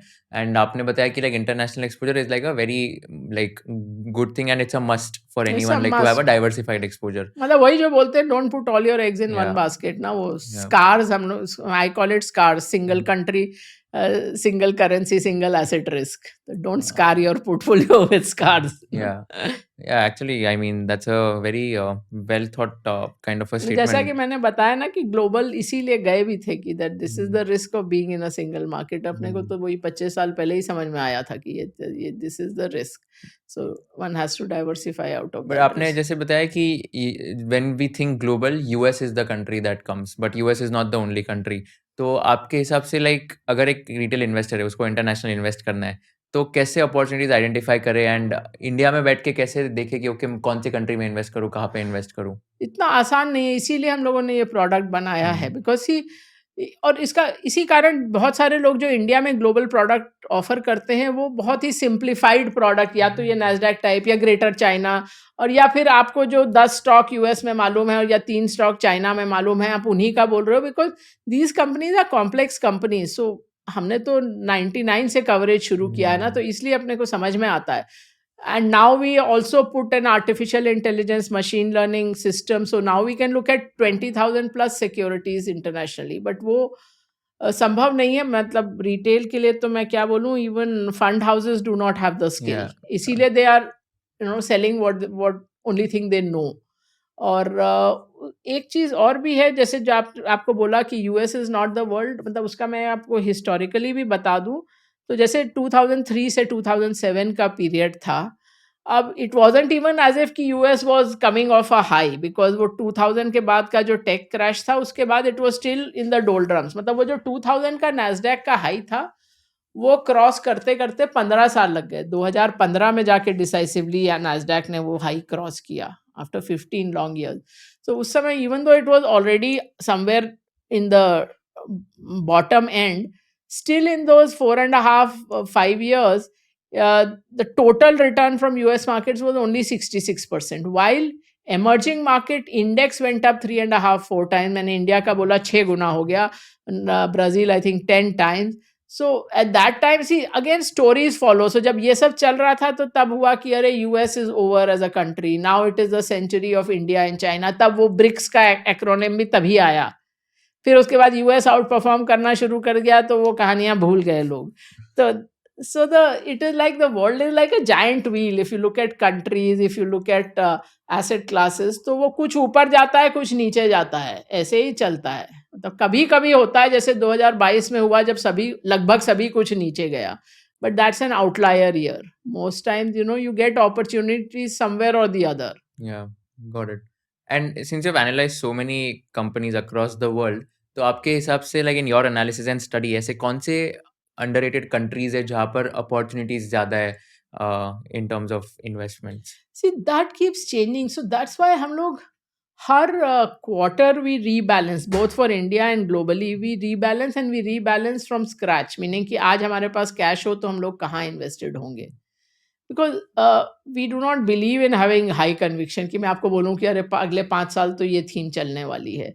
Like take one of the big banks we were talking to for distribution said that, can you give us a write up on your high conviction ideas, and we gave a 3-page write up on why we do not have deliberately, consciously and as a system we do not have high conviction ideas. Because high conviction का क्या मतलब है कि आपने वो story, आपको ये बहुत भा गई और आपने एक तरह से उस स्टॉक से शादी कर ली, तो यही तो नहीं करना है.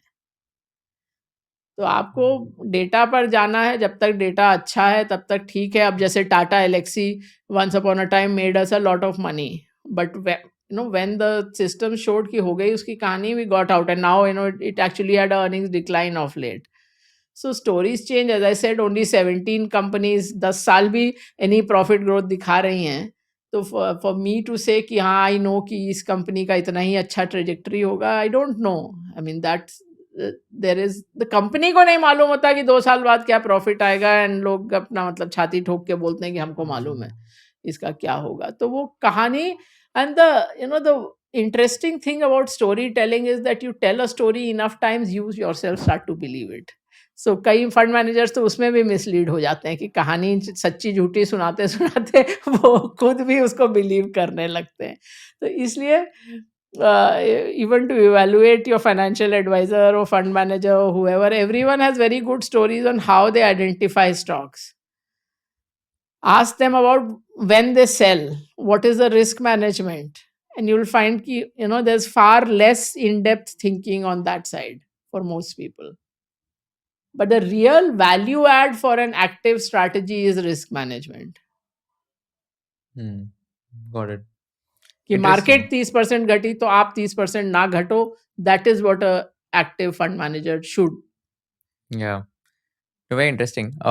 Just on the small cap, mid cap, large cap allocation theme, you have said in a lot of your interviews in the past few months, years as well, that you are now staying away from small cap and going to mid cap and large cap stocks.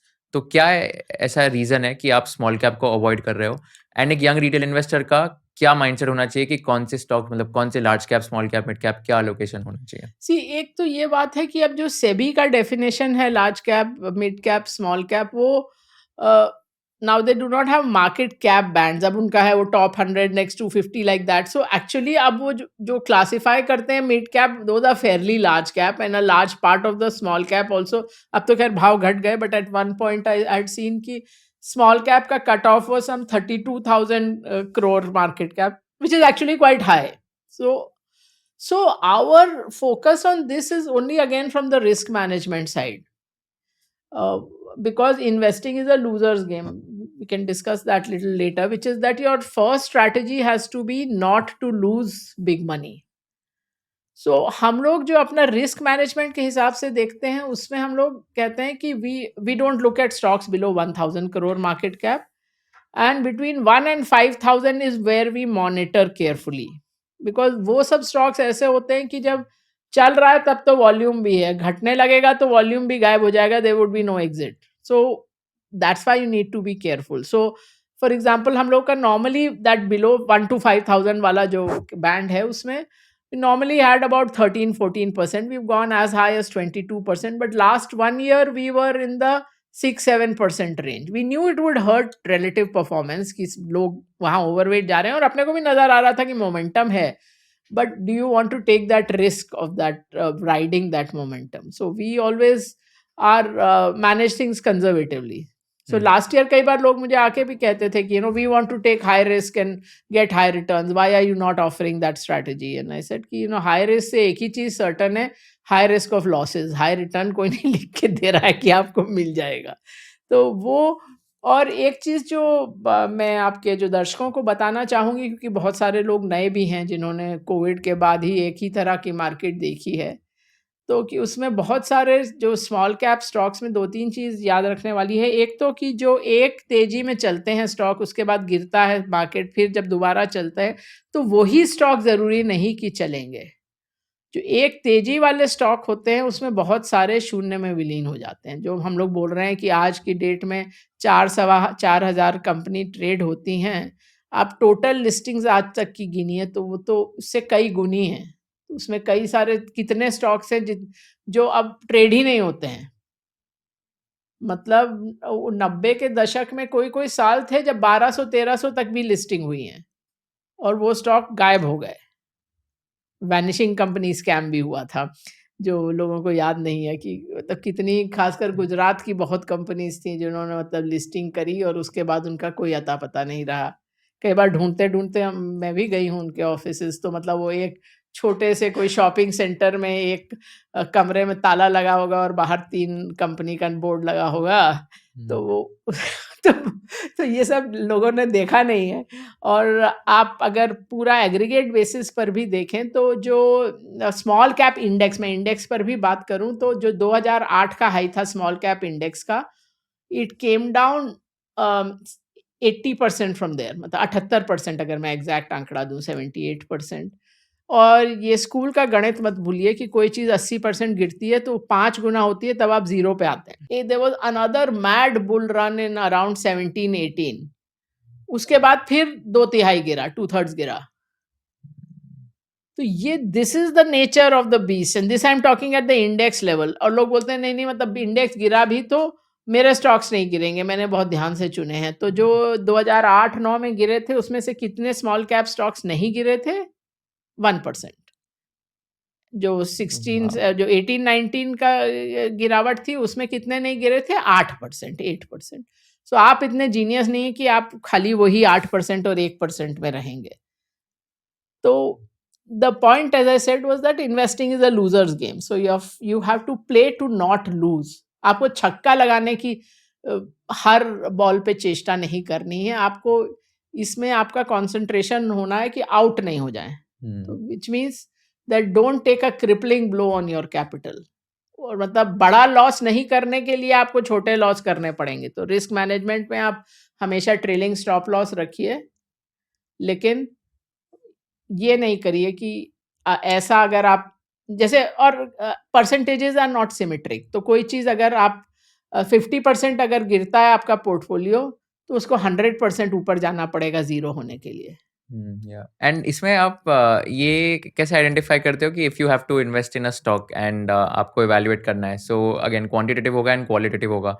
कोई ऐसे specific quantitative factors आपके दिमाग में होंगे कि ये ratios देखने हैं, ये this is a good ratio and then you invest in a stock, what are those factors? See, now all our expertise has been coded into the system. So the system looks at, we start with hundreds of factors and then whittle it down to maybe a few dozen.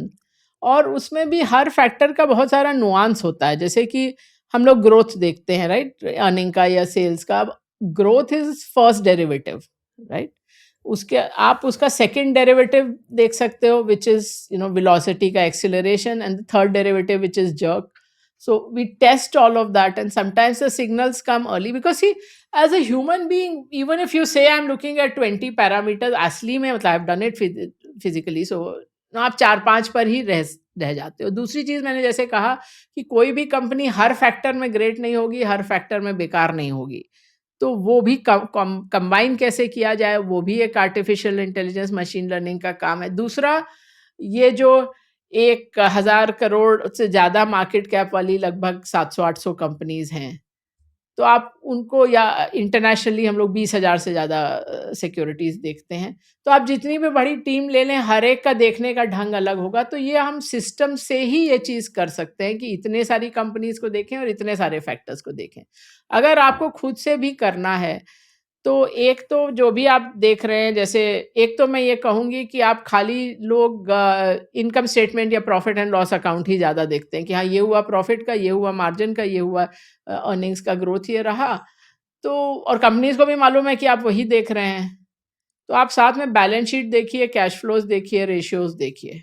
उस company को मालूम है आप ये देख रहे हैं, तो फॉर एग्ज़ाम्पल अगर डिमांड कम है, तो पहले तो कंपनी ट्राई करेगी कि सेल्स तो मैं दिखा ही दूँ, थोड़ा क्रेडिट ज़्यादा दे देते हैं, तो वो रिसीवेबल्स में नज़र आएगा, कैश फ्लोज़ में नज़र आएगा. लेकिन उससे भी ज़्यादा एक और महत्वपूर्ण चीज़ है कि आपने जो भी सिस्टम बनाया कि ठीक है, आपने सिंप्लीफाइड वे में ये 4 क्राइटेरिया या 5 क्राइटेरिया लिए हैं, ग्रोथ के हैं। रिटर्न रेशियोज़ को ज़रूर देखिए। उस पे मैंने काफ़ी कुछ एक्सप्लेन भी किया है किताब में कि रिटर्न रेशियो को किस तरह से देखा जाए। लेकिन जो भी आप अल्टीमेटली आपने बोला ठीक है ये 5 क्राइटेरिया है, आप सोच भी रहे हो कि मैं इस क्राइटेरिया से इन्वेस्ट कर रही हूँ। पर आपका एक्चुअल पोर्टफोलियो में देखूँगी ना तो ज़्यादातर टाइम आप देखोगे कि वो जो आपने असली में जिसमें निवेश किया उसमें वो क्राइटेरिया भी नहीं मीट हो रहा है। तो ये एक और चीज़ है कि आप जो भी सिस्टम बनाएँ कम से कम उसको इम्प्लीमेंट करें। उस पर ये नहीं कि सोचा तो कि मैं ये सब करना है, लेकिन फिर उस दिन टीवी पे कुछ किसी से सुना, टेलीग्राम ग्रुप पे सुना, दोस्त ने पार्टी में बोला और वहाँ पर जाकर निवेश कर दिया। तो और रिस्क मैनेजमेंट में भी 2-3 चीज़, एक तो ट्रेलिंग स्टॉप लॉस जो मैंने इसमें समझाया है वो लगाइए। एक दूसरा देखिए कि आपके सपोज़ 20 स्टॉक भी हैं लेकिन हैं 2 ही 3 इंडस्ट्री में, तो वो आपका कोई डाइवर्सिफ़िकेशन नहीं हुआ क्योंकि वो इंडस्ट्री के स्टॉक साथ में चलते हैं। तो आप मतलब अगर आपने बैंक और एफएमसीजी के 6-6 स्टॉक लिए हुए हैं तो वो एक ही स्टॉक की तरह मोर और लेस जाएँगे। तो ये सब थोड़ा बेसिक चीज़ को रखिए और जैसा मैंने कहा सिस्टम बनाया है तो वो सिस्टम पर कायम भी रहिए। तो वो सिस्टम बनाए कैसे? लाइक उसमें फैक्टर्स क्या-क्या होने चाहिए? वो कैसे बनाने चाहिए? नहीं वही बोल रहे हैं हम लोग तो काफ़ी फैक्टर्स देखते हैं but can come you give से सम हाँ, तो एग्जांपल्स कम 4 से 5? जैसे मतलब सी ग्रोथ और मार्जिन वगैरह तो आप देखते ही हैं। हुँ, फिर रिटर्न रेशियो को देखिए और रिटर्न रेशियो में भी वो ड्यू पॉइंट एनालिसिस में होता है कि क्या हुँ, हो रहा है, मार्जिन में क्या हो रहा है, एसेट टर्नओवर में क्या हो रहा है और ये सब। और जैसे हम लोग मतलब जब देखिए मैं तो टेकी नहीं हूँ, तो जब हम लोग ये सिस्टम पे काम कर रहे थे तो मेरे मन में ये प्रश्न था कि ठीक है, सिस्टम एनालाइज़ कर लेगा फाइनेंशियल्स को, लेकिन अगर फाइनेंशियल्स में ही गड़बड़ की हुई है सत्यम टाइप, तो वो कैसे पकड़े जाएगी? लेकिन असल में सिस्टम इतने सारे फैक्टर्स को देखता है कि हमने देखा है कि वो जो भी स्कैम होता है वो पकड़ लेता है।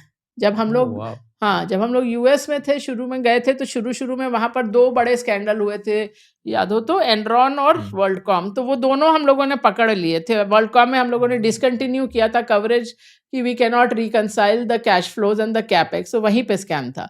तो लेकिन system because it's looking at so many factors, मैं 1-2 एग्ज़ाम्पल देती हूँ, 1-2 फ़नी भी एग्ज़ाम्पल है। मतलब उसमें जैसे उसमें ये सब देखते हैं हम लोग कि डेप्रिसिएशन या अकाउंटिंग पॉलिसी बार-बार तो नहीं बदल रही है।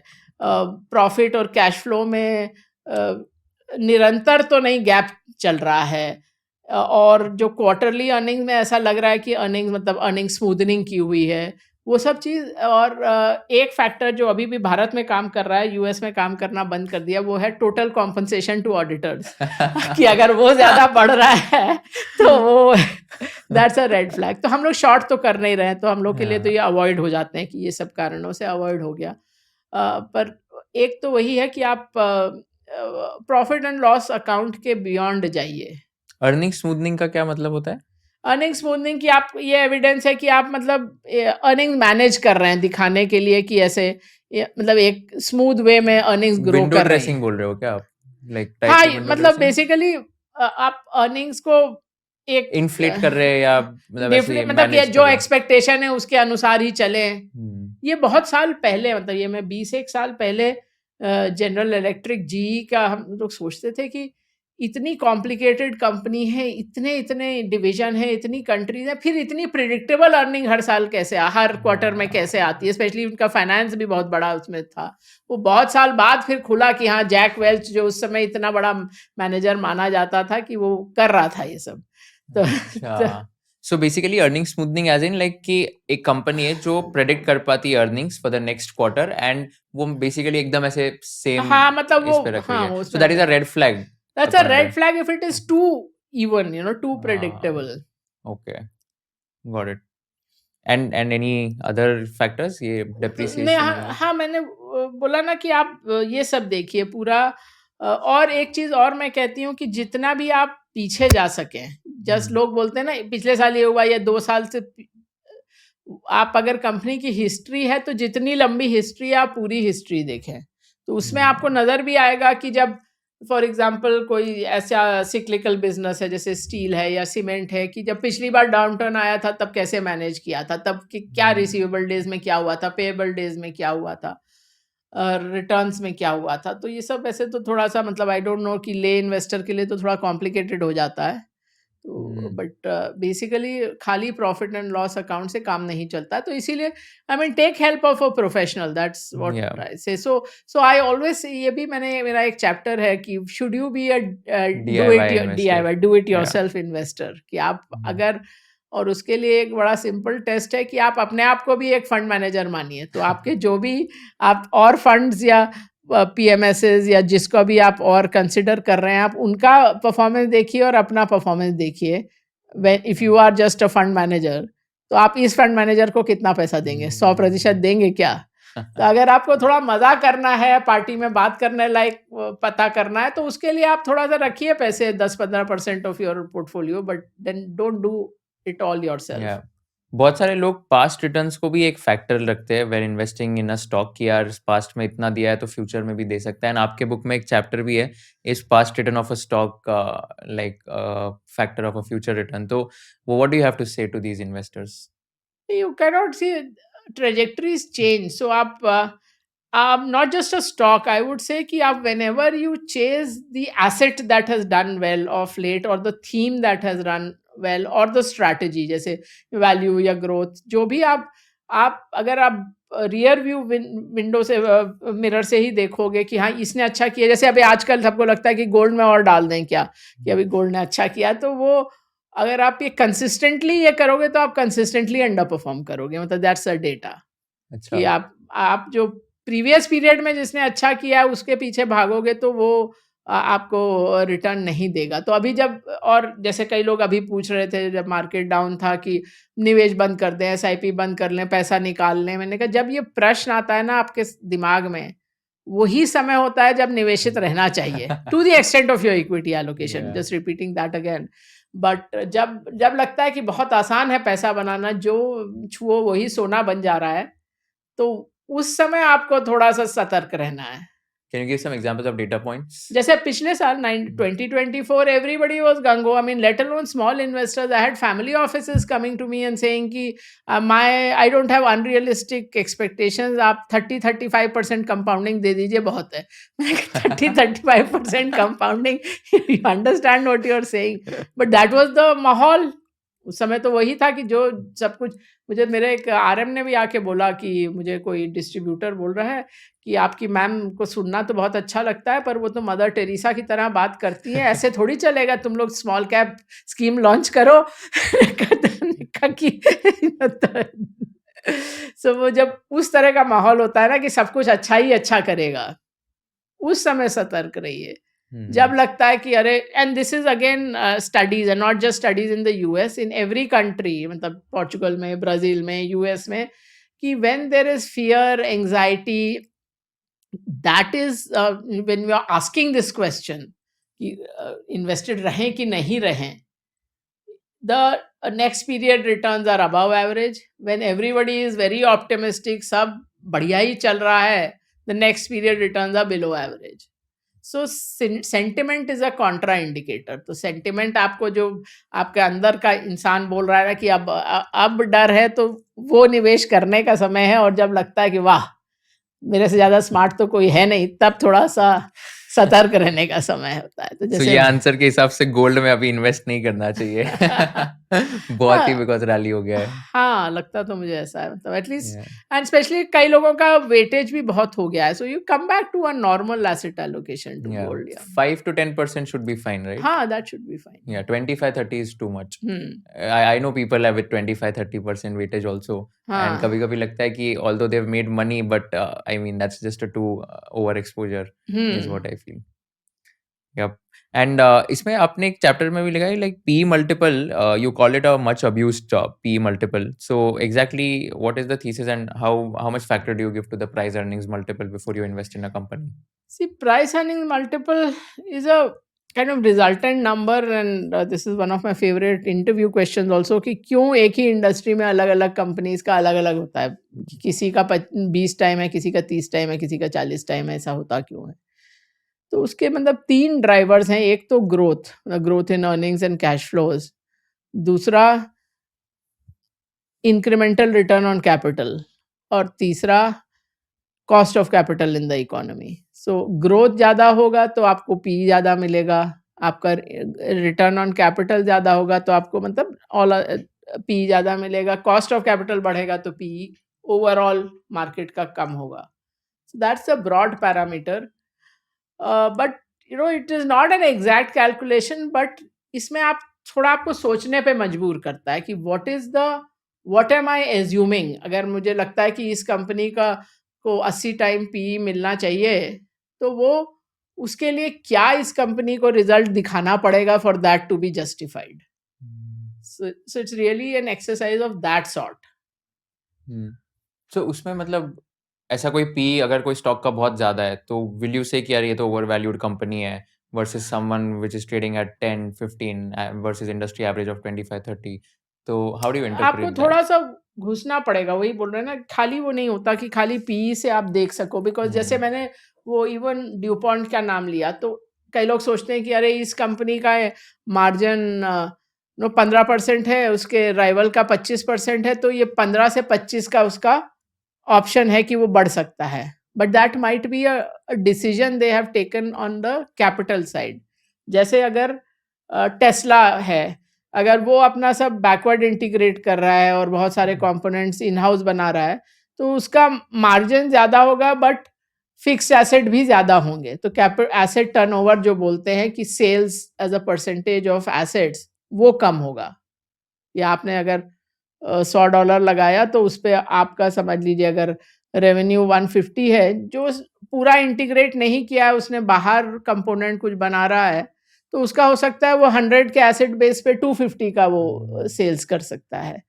तो आपको थोड़ा उसमें घुसना पड़ता है. कई लोग, इसीलिए मैंने कहा खाली प्रॉफिट एंड लॉस अकाउंट देखने से नहीं होता, because there are many decisions outside कि आप कितना इंटीग्रेट कर रहे हो. जैसे Gujarat Ambuja cement when it was set up, it decided कि मैं अपना मतलब वो रेलवे साइडिंग भी रखेंगे, पोर्ट फैसिलिटीज़ भी रखेंगे, many things like that. So they decided to put in a lot of capex, but that reduced their operating expenses. So margin खूब रहा, but on the other hand, there were more fixed assets. So you have to understand that whole model. So there are many options available. So वो भी मैंने इसमें समझाया है कि मतलब there are trade-offs. And of course, return on equity आप ज़्यादा डेट लेके भी, लेवरेज लेके भी बढ़ा सकते हो, which is not a very good option beyond a point. मतलब थोड़ा बहुत तो डेट लेना बुरा नहीं है, पर तो So- ये रिटर्न अगर डाइल्यूट होता है ना, जैसे मैंने आपको वो कंस्ट्रक्शन कंपनीज का एग्जांपल दिया, इवन 1990s में, तब सबको ये याद है कि हमारा HDFC बैंक पे बाई था.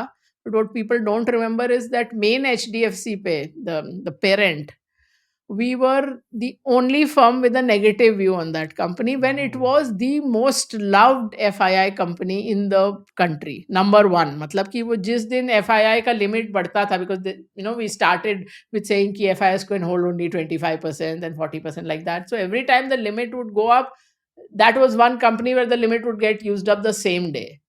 So when we had a negative view, people said, "Are you crazy? I mean, people are waiting to buy the stock. How can you have a negative view?" I said, "No, but ultimately the numbers speak, and because it was raising money too frequently, return on equity uska dilute hota ja raha tha. And at that time, nobody looked at. I mean, no one else was really looking at return on equity, but the market was.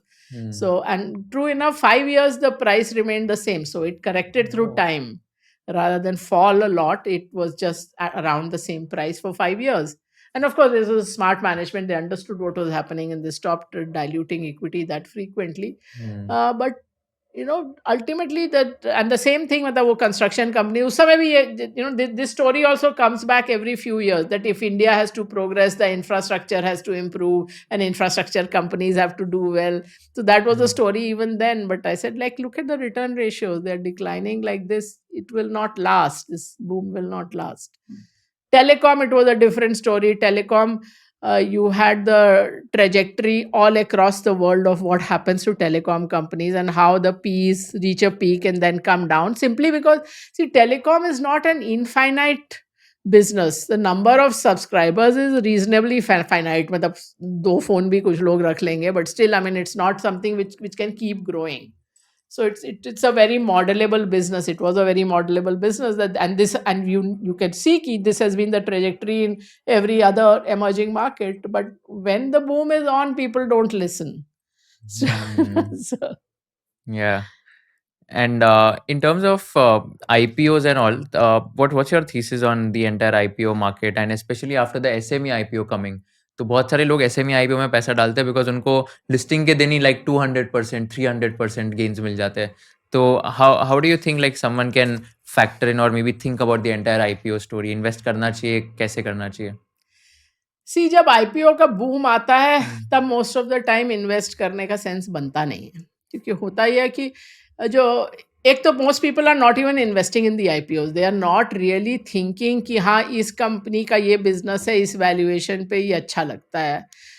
They are investing in what they think is a lottery mechanism, कि मिलेगा और flip out कर जाएंगे. And SEBI का data even that was only up to 2023. It still showed that any IPO that opened at a premium of the individuals who got allotment, something like 70% sold out within a week. So not the funds, but all the individuals did this. So that is, so people think that this is some lottery mechanism, and that's a trap. I mean, you are just waiting, and जो जिसको finance में बोलते हैं greater fool theory. You think कि हो सकता है this is overpriced, but I'll find some greater fool जो इससे भी महंगे में ले लेगा.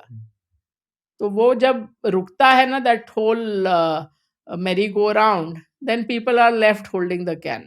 So there is a very short book called A Short History of Financial Euphoria by John Kenneth Galbraith, and that are like beautifully set out how bubbles form. And he says very clearly that financial markets are one area where people forget history all the time.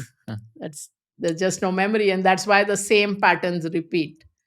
So I remember that 2021 में जैसे the so-called new age IPOs आए थे पहली बार, तो on TV one of the anchors asked me, Devina, if I put a gun to your head, which one will you buy? I said, even gun to my head, I'm not buying any. This is like you could see they were not, the valuations were off, and anytime you were starting to come up with innovative valuation metrics, कि ऐसे नहीं ऐसे देखना चाहिए इसको, तो आप valuation नहीं कर रहे हो, आप वैल्यूएशन जस्टिफाई करने की कोशिश कर रहे हो कि हाँ 15 साल बाद ऐसे अर्निंग्स आएगी.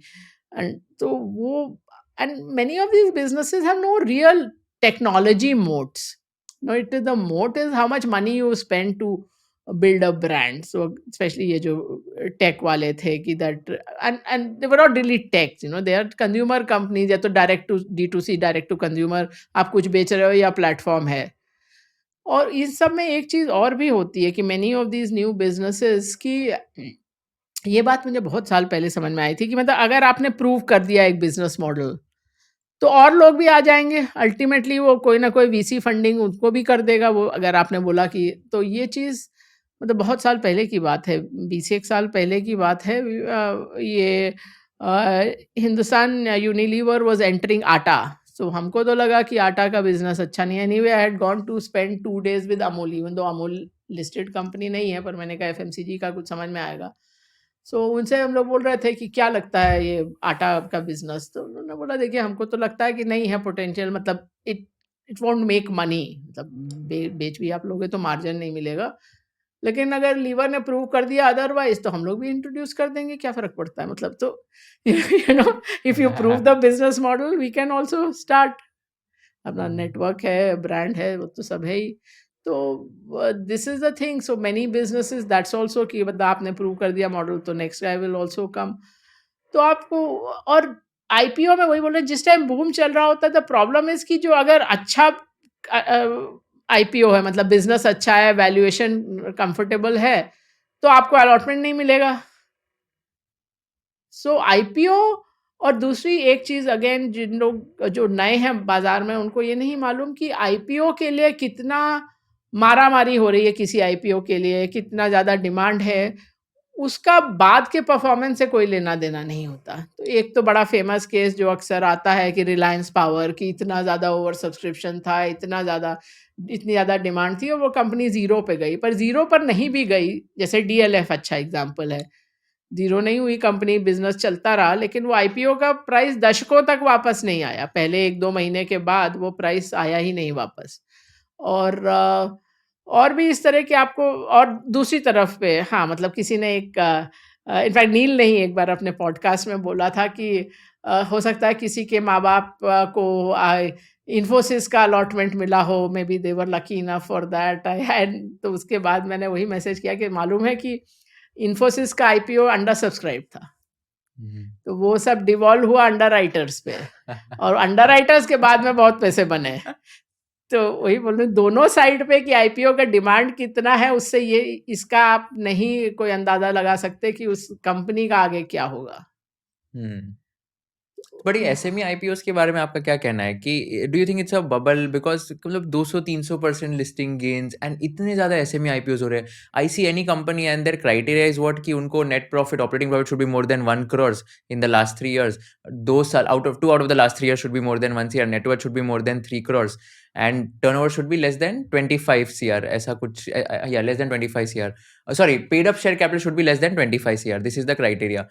तो कोई भी मतलब कंपनी एसएमई आईपीओ के लिए जा रही है, तो इसमें कैसे मतलब कैसे देखना बाद चाहिए? में एक और वैनिशिंग कंपनी स्कैम होगा इसमें, मुझे तो ऐसा लगता है। मतलब very high risk. So I mean no, I mean tell people कि आप एक मोबाइल फ़ोन खरीदते हो या एक शायद साड़ी भी खरीदते हो तो उस पे ज़्यादा रिसर्च करते हो और अपना पैसे करते हो कि आपके खून पसीने की कमाई है, किसी और का पैसा तो नहीं है ना कि उसमें आप इतना फास्ट एंड लूज़ करते हो काम। और जो मैं दिवाली पे भी हर साल ये बोलती हूँ कि लक्ष्मी माँ की खाली पूजा ही नहीं करिए, थोड़ा उसका सम्मान भी करिए कि हाँ, तो अपने घर की लक्ष्मी का थोड़ा सम्मान करिए।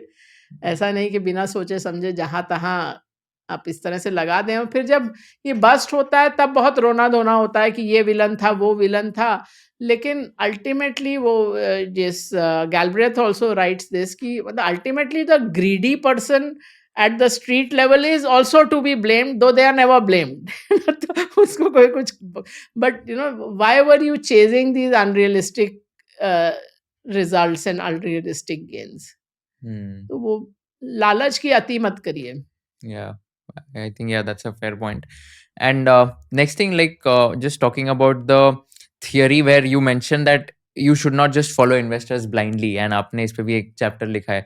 तो जैसे कोई वॉरेन बफेट को क्लोन करना चाहता है, पीटर लिंच या कोई भी इंडियन इन्वेस्टर्स उनको क्लोन करना चाहता है, तो why do you say that cloning any big investor will not make them money at all, and why is that a very big blunder? वैसे तो ये मेरा चैप्टर्स में it is one of the longer chapters because Okay. इसमें बहुत सारे points हैं। हम्म. तो बट जस्ट इन ब्रीफ एक तो है कि are they doing what you think they are doing. तो वो मैंने जैसे वॉरेन बफेट का एग्जांपल दिया कि लोग सोचते हैं कि बाइज एंड होल्ड्स, बट वो 85% जो खरीदते हैं वो 2 साल में बेच देते हैं। And his I think average holding period is also some 2 years or something like that, little over 2 Isn't years. it less? 2 years? हाँ? Isn't it less? हाँ, it's less Not than really. that. So वही बोल रहे हैं, बता I don't remember the exact No, number. I'm saying that 2 साल तो बहुत कम है ना, मतलब हाँ, in the हाँ, तो वही sense. बोल रहे हैं। See, first is, are they doing what you think they are doing? Yeah. Number 2, are they even successful? मतलब आप 20 साल का भी, and I'm not taking Warren Buffett कि he's the worst example or anything. It's just that कि he's, you know, everybody thinks that he has got great results. But 20 साल में he has slightly underperformed the S&P, or you know, depending on when you take, maybe is the same return as the S&P को, मतलब उसके ऊपर return नहीं दिया है 20 साल से। Ray Dalio, whom a lot of people quote, has had an absolutely disastrous 20 years. मतलब वॉरेन बफेट का तो प्लस माइनस थोड़ा बहुत है, this is like absolute disaster. So then people think कि he buys all these strong cash flow businesses, predictable cash flow, ये वो, when his highest holding 50% was Apple, and a lot of, and he makes a lot of money out of derivatives, out of structured trades, and every time, you know, there's some crisis, he gets some sweetheart deals, like that 2008-9 crisis, he got quite a few sweetheart deals कि मतलब वो सस्ते में कोई structure में मिल गया, various things. So it he is not doing exactly what you think he is doing. So ये सब तो है ही, बट उसके अलावा एक और बहुत ही फंडामेंटल चीज़ है। मतलब आई am a statistics student, that you asking the wrong question. आप कहाँ से शुरू कर रहे हो कि so and so is rich और सक्सेसफुल, लेट्स से राकेश और whoever, and Rakesh, for example, used to say that, you know, you should be optimistic and you should be a risk taker, जो भी है। तो अब you are saying कि so and so is successful, what was the strategy they followed and let me follow that strategy. Now ये question ही गलत है, because प्रश्न आपको क्या पूछना चाहिए कि of everyone who followed this strategy what was the probability distribution, what was the outcome distribution, मतलब क्या हुआ उन लोगों का. कि अगर 100 लोगों ने ये स्ट्रैटेजी शुरू की तो वो 100 लोगों का क्या हुआ. जैसे अगर आप बहुत हाई रिस्क कोई स्ट्रैटेजी लेते हो जिसमें हर साल जितने लोग उसमें जाएंगे उसमें 90% बैंकरप्ट होके निकल जाएंगे, बट 10 लोगों का पैसा 10 गुना हो जाएगा. तो अब ऐसे आप 100 लोगों से शुरू करोगे तो 5 साल के बाद एक बचेगा, बाकी सब निकल गए गेम से, लेकिन उसका तो मतलब 10 to the power of 5 compounding हो गया. तो आप बोलोगे कि यही स्ट्रैटेजी तो है, इसी ने सबसे ज़्यादा पैसा तो इसने बनाया, इसी की स्ट्रैटेजी फॉलो करो, which is a disaster strategy because 99% of the people will go bust. Rakesh से भी किसी ने एक बार पूछा था कि आपने तो इनिशियल पैसा ट्रेडिंग में बनाया, तो आप अब मना क्यों करते हैं ट्रेडिंग के लिए. बोला कि जैसे मैं स्मोकर हूँ, मैं फिर भी अपने बच्चे को कहूँगा स्मोकर ना बन, because it is not a right thing to do. बन गया मतलब तुक्के से या जो भी है, मतलब that is doesn't mean that was the right strategy. तो वो क्वेश्चन ही गलत है कि आप रिच या सक्सेसफुल से शुरू करके उसकी स्ट्रैटेजी देख रहे हो. हमेशा इवेल्युएट करिए कि of everyone who follows this strategy what were the outcomes. और ये एक चीज जो हमारा दिमाग है ये बहुत मुश्किल समझता है, स्टैटिस्टिक्स और प्रोबेबिलिटी. हमको इसीलिए लोग ये सट्टा कर रहे हैं ना एफएनओ में. रोज से भी बताता ही है ना कि 93% of the people lose money, पर फिर भी सबको लगता है कि मेरे से तो पैसा बन ही जाएगा. And out of the 7% also, I think the average gain is just 60,000 rupees Yes, per annum. that's what I've written. Yeah. And also, if you look at the pattern, ki who are the 7%? The 7% is the organized sector. They are the foreign institutions. They are what SEBI calls proprietary traders. So they are the larger players. Yeah. And within individuals also, जो metro के बाहर हैं, they are losing more. Less educated are losing more. People with income less than 5 lakhs per annum are losing more. So basically, the person on the street is losing and the organized sector is making money. तो वो तो, but फिर भी सबको लगता है कि everybody thinks they are above average in most things, if you ask people, which is a statistical impossibility. But human being का वही है कि इसीलिए लोग लॉटरी खेलते हैं, या आजकल ये जो गेमिंग वेमिंग वाले बेकार से आ गई हैं चीज़ें कि because you think you will beat the odds, की स्टैटिस्टिक्स जो भी बोले मैं तो मेरी तो लॉटरी लग जाएगी. तो वो एक फंडामेंटल थिंकिंग फ्लॉ है. इसीलिए स्टैटिस्टिक्स को समझना चाहिए कि ये आप आउटलायर नहीं रहेंगे, और एक साल रह भी गए तो हर साल नहीं रहेंगे. I was talking to one of my friends and he was telling me that he usually also, like, he was giving me an advice of cloning an investor, and he was telling कि trendline करके एक website है, वहाँ पर bulk trades करके एक आता है ऑप्शन, एंड वहाँ पर दिखता है कि कौन से बड़े इन्वेस्टर ने कौन से ट्रेड्स लिए, and that is a good way of screening the stock, at least like knowing about the company. So like he was saying कि मतलब he just checks all the 5-6 big investors, Indian investors, and bulk trades में जाके see the company and then do a deep dive analysis. So is that a wrong approach according to you then? See, shortlisting doesn't matter. If you're just shortlisting the company and then doing a due diligence, it is fine. But you may not know the full picture. That's the other thing with following investors. You might know some part of their trade. They might be doing it in other entities, in other things. So वो आप सोच रहे हो वो खरीद रहे हैं, but on the actually they might be net sellers. ये सब चीज़ तो आपको नहीं मालूम रहेगी. But I mean there is no harm कि अगर आप बोलो कि हाँ इससे मेरे को कंपनी का नाम मिल रहा है और फिर मैं I am doing my own research, that is different. But human being what it is, being human mind being what it is, it gets influenced. तो ये भी एक चीज़ होती है कि मतलब किताबें दोनों हैं, एक है कि मैडनेस ऑफ क्राउड्स और दूसरी विजडम ऑफ क्राउड्स. तो सच्चाई कहाँ पर है उस पर भी मैंने एक लिखा है चैप्टर, और एक्चुअली उसका एक बहुत ही इजी काइंड ऑफ क्राइटेरिया है. वो ये कि अगर आप जैसे इस मग में मैंने समझ लीजिए कंचे भर दिए. अब मैं आपसे बोलूं कि कितने कंचे हैं इसमें, तो मैं जितने लोग हैं अगर 100 लोगों से पूछूं और उसका एवरेज करूं तो that will be pretty close to the actual number, मतलब वो मोर और लेस ठीक ठाक निकलेगा। तो वहां पर क्यों अच्छा हो रहा है? क्योंकि आप इंडिपेंडेंट ओपिनियंस पोल कर रहे हो।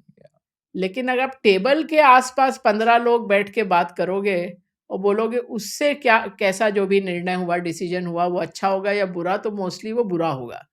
कि उसमें बहुत सारी चीज़ें काम करने लगती हैं। कौन ज़्यादा पावरफुल है? कौन पहले बोला? किसने ज़्यादा फ़ोर्सफुली बात करी? जो लोगों का माइंड मेड अप नहीं था, उन्होंने कहा जहाँ जा रहा है ग्रुप या बॉस जो बोल रहा है उधर ही चले जाएँ। तो ये होते-हवाते होता ये है कि जो पूरा ग्रुप है वो बड़ा मतलब एक तरह से टेबल ठोक कर निर्णय पे पहुँचेगा, but it might be completely wrong. तो वो एक मतलब जब आप बातचीत करके डिसाइड करते हो और ये टेलीग्राम ग्रुप पे डिस्कस करते हो और व्हाट्सएप ग्रुप पे डिस्कस करते हो, तो आपका डिसीजन मेकिंग या क्वालिटी, जो आपका निर्णय की क्वालिटी है या वो कम हो जाती है। सो लाइक आप जब आपके पूरे करियर में आपने मतलब you would have interacted with let's say Rakesh ji और like would you have a chance आपने क्या कुछ या सीखा है? Rakesh, I knew him quite well. तो वही बोल ओके। रहे हैं ना कि उनसे हर बार मिलो तो वो अलग-अलग स्टॉक्स की कहानी सुनते थे। तो कोई ऐसा नहीं था कि उनके पास उनके दिमाग में यही था कि यही 3-4 स्टॉक्स हैं मेरे और यही मेरे को पार करेंगे। तो वो तो बहुत सारी चीज़ें, जैसा कि मैंने कहा, बहुत चीज़ें ट्राई करते हैं, सभी जो अच्छे निवेशक हैं या अच्छे फंड मैनेजर हैं वो भी। लेकिन किसी को मालूम नहीं रहता कि पैसा मल्टी बैगर कौन-सा रहेगा इस सब में। तो राकेश हुँ। का भी वही था। Any most memorable memory of maybe like of interacting with him ऐसा कुछ आपको मज़ा आया कुछ ऐसे हँसी मज़ाक because I know that he was a very lively person and one of my friends when he met him he was telling me that when he met him like he was very he's always been bullish on India Yeah. and he was just sharing why you should like just invest in India, this is the time and all. And while leaving, so my friend was leaving from his house, so my friend just asked him, sir, I wanted to keep in touch with you, is there a way I can connect with you? And Rakesh sir, he was like, हाँ तेरा mobile दे, mobile number type कर लिया and he was like, of course you can call me, message me whenever you want. And he's also very blunt कि अगर उनको कोई पसंद नहीं आते तो he'll be straightforward telling that person that I don't like you and I don't want to deal with you. तो ऐसे मतलब मैंने सुने हैं उनके कोई स्टोरीज़। अरे well, his language was terrible, मतलब वो हाँ। गाली-गलौज बहुत करते थे। ही हाँ। वाज़ लाइक, सो मैंने तो मतलब एक बार घर आए थे तो मैंने तो मज़ाक-मज़ाक में उनको कहा कि आपकी वाइफ़ और माँ साथ में रहती है तो कोई आपको झापड़ नहीं मारता क्या? कि आप लैंग्वेज सुधारने के लिए कैसे बात करते What did he reply then? He just laughed, but I mean, really terrible language. And I don't know, maybe I am at the other extreme. मैं हाँ। लखनऊ की पली बड़ी हूँ, तो मैं तो हुँ। छोटा-मोटा भी ऐसा बैड वर्ड यूज़ करती नहीं, तो हाँ। इसलिए Yeah.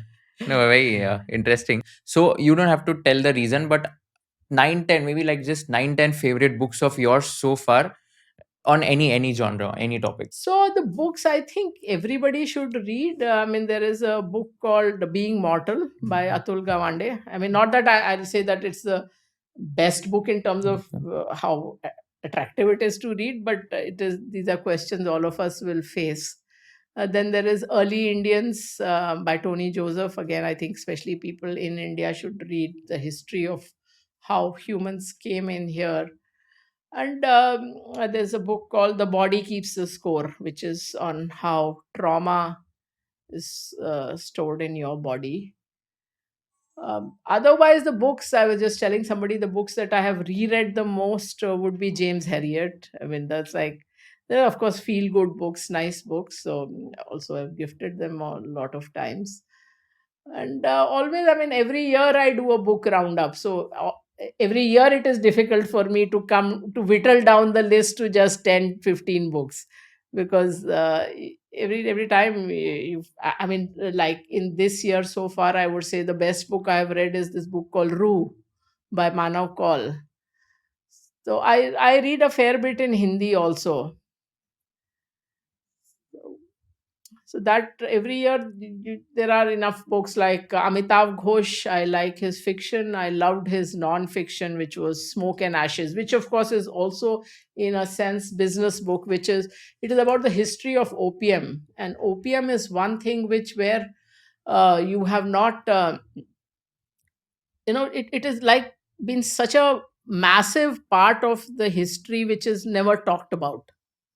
So if you look at the fortunes in India, the Parsi fortunes, the Tagore fortunes, the even of course it was a big thing in just not just the British Raj but all the other colonial. So like Royal Dutch Shell, all these are opium fortunes. They're like even on the east coast of the US, all the names you see on universities and libraries, origin all opium. Bombay would not have become a viable city but for opium. So Bombay, Shanghai, Hong Kong, all opium cities.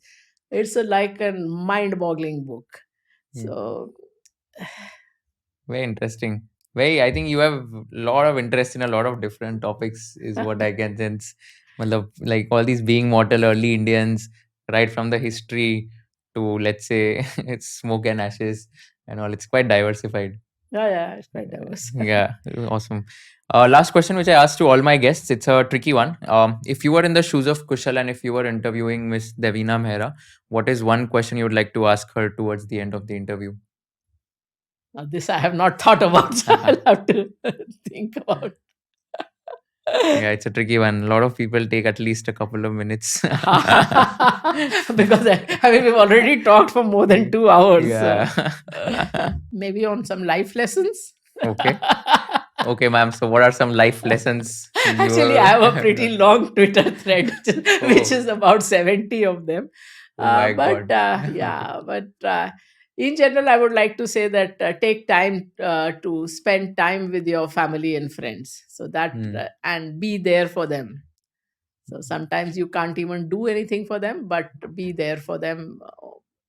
Hmm. Somebody is, whatever it is, grief, loss of job, a medical problem. So be there for your people. And the other part which is often harder for people is that when you need help, then ask for help. Hmm. And otherwise, always remember that anything that doesn't kill you makes you stronger, and this too shall pass. Wow. Very, very motivating, very inspiring. Thank you so, so much for doing this. And I highly recommend everyone to read this book, Money, Myths, and Mantras. I'll give the link of this in the description box. So for those of you who are interested, just click on the link in description box. And congratulations for the book being the national bestseller as well in such a short span of time. I know I've Yeah. written 2 books myself, and it requires a lot of time or effort to like reach the national bestseller stage. So kudos to you, ma'am, for doing Thank this. you. I mean, it went into reprint within 4 weeks. That was like, and it went all Wow. the way to number one on Amazon. I mean, that I had not Wow. expected, because the top 100 are all things like the study guides and the Hmm. children books and popular romances. So something as specialized as this, that was like a really pleasant surprise. Yeah, so Amazon पे वो जो overall books category में हाँ, उस पे number 1 पे उसमें गए थे. number Oh one पे गया. wow, Yeah, and that's very nice. yeah. No, but heartiest congratulations and Thank you. thank you so much. We look forward to another book from you maybe in the near future. You have abundance of knowledge and maybe another book, maybe a sequel of this can we are expecting that as well. Yeah, I have quite a few ideas. Let me see. Yeah. Awesome. Thank you so much for doing this. Thank you. Thank Thanks you. for having me.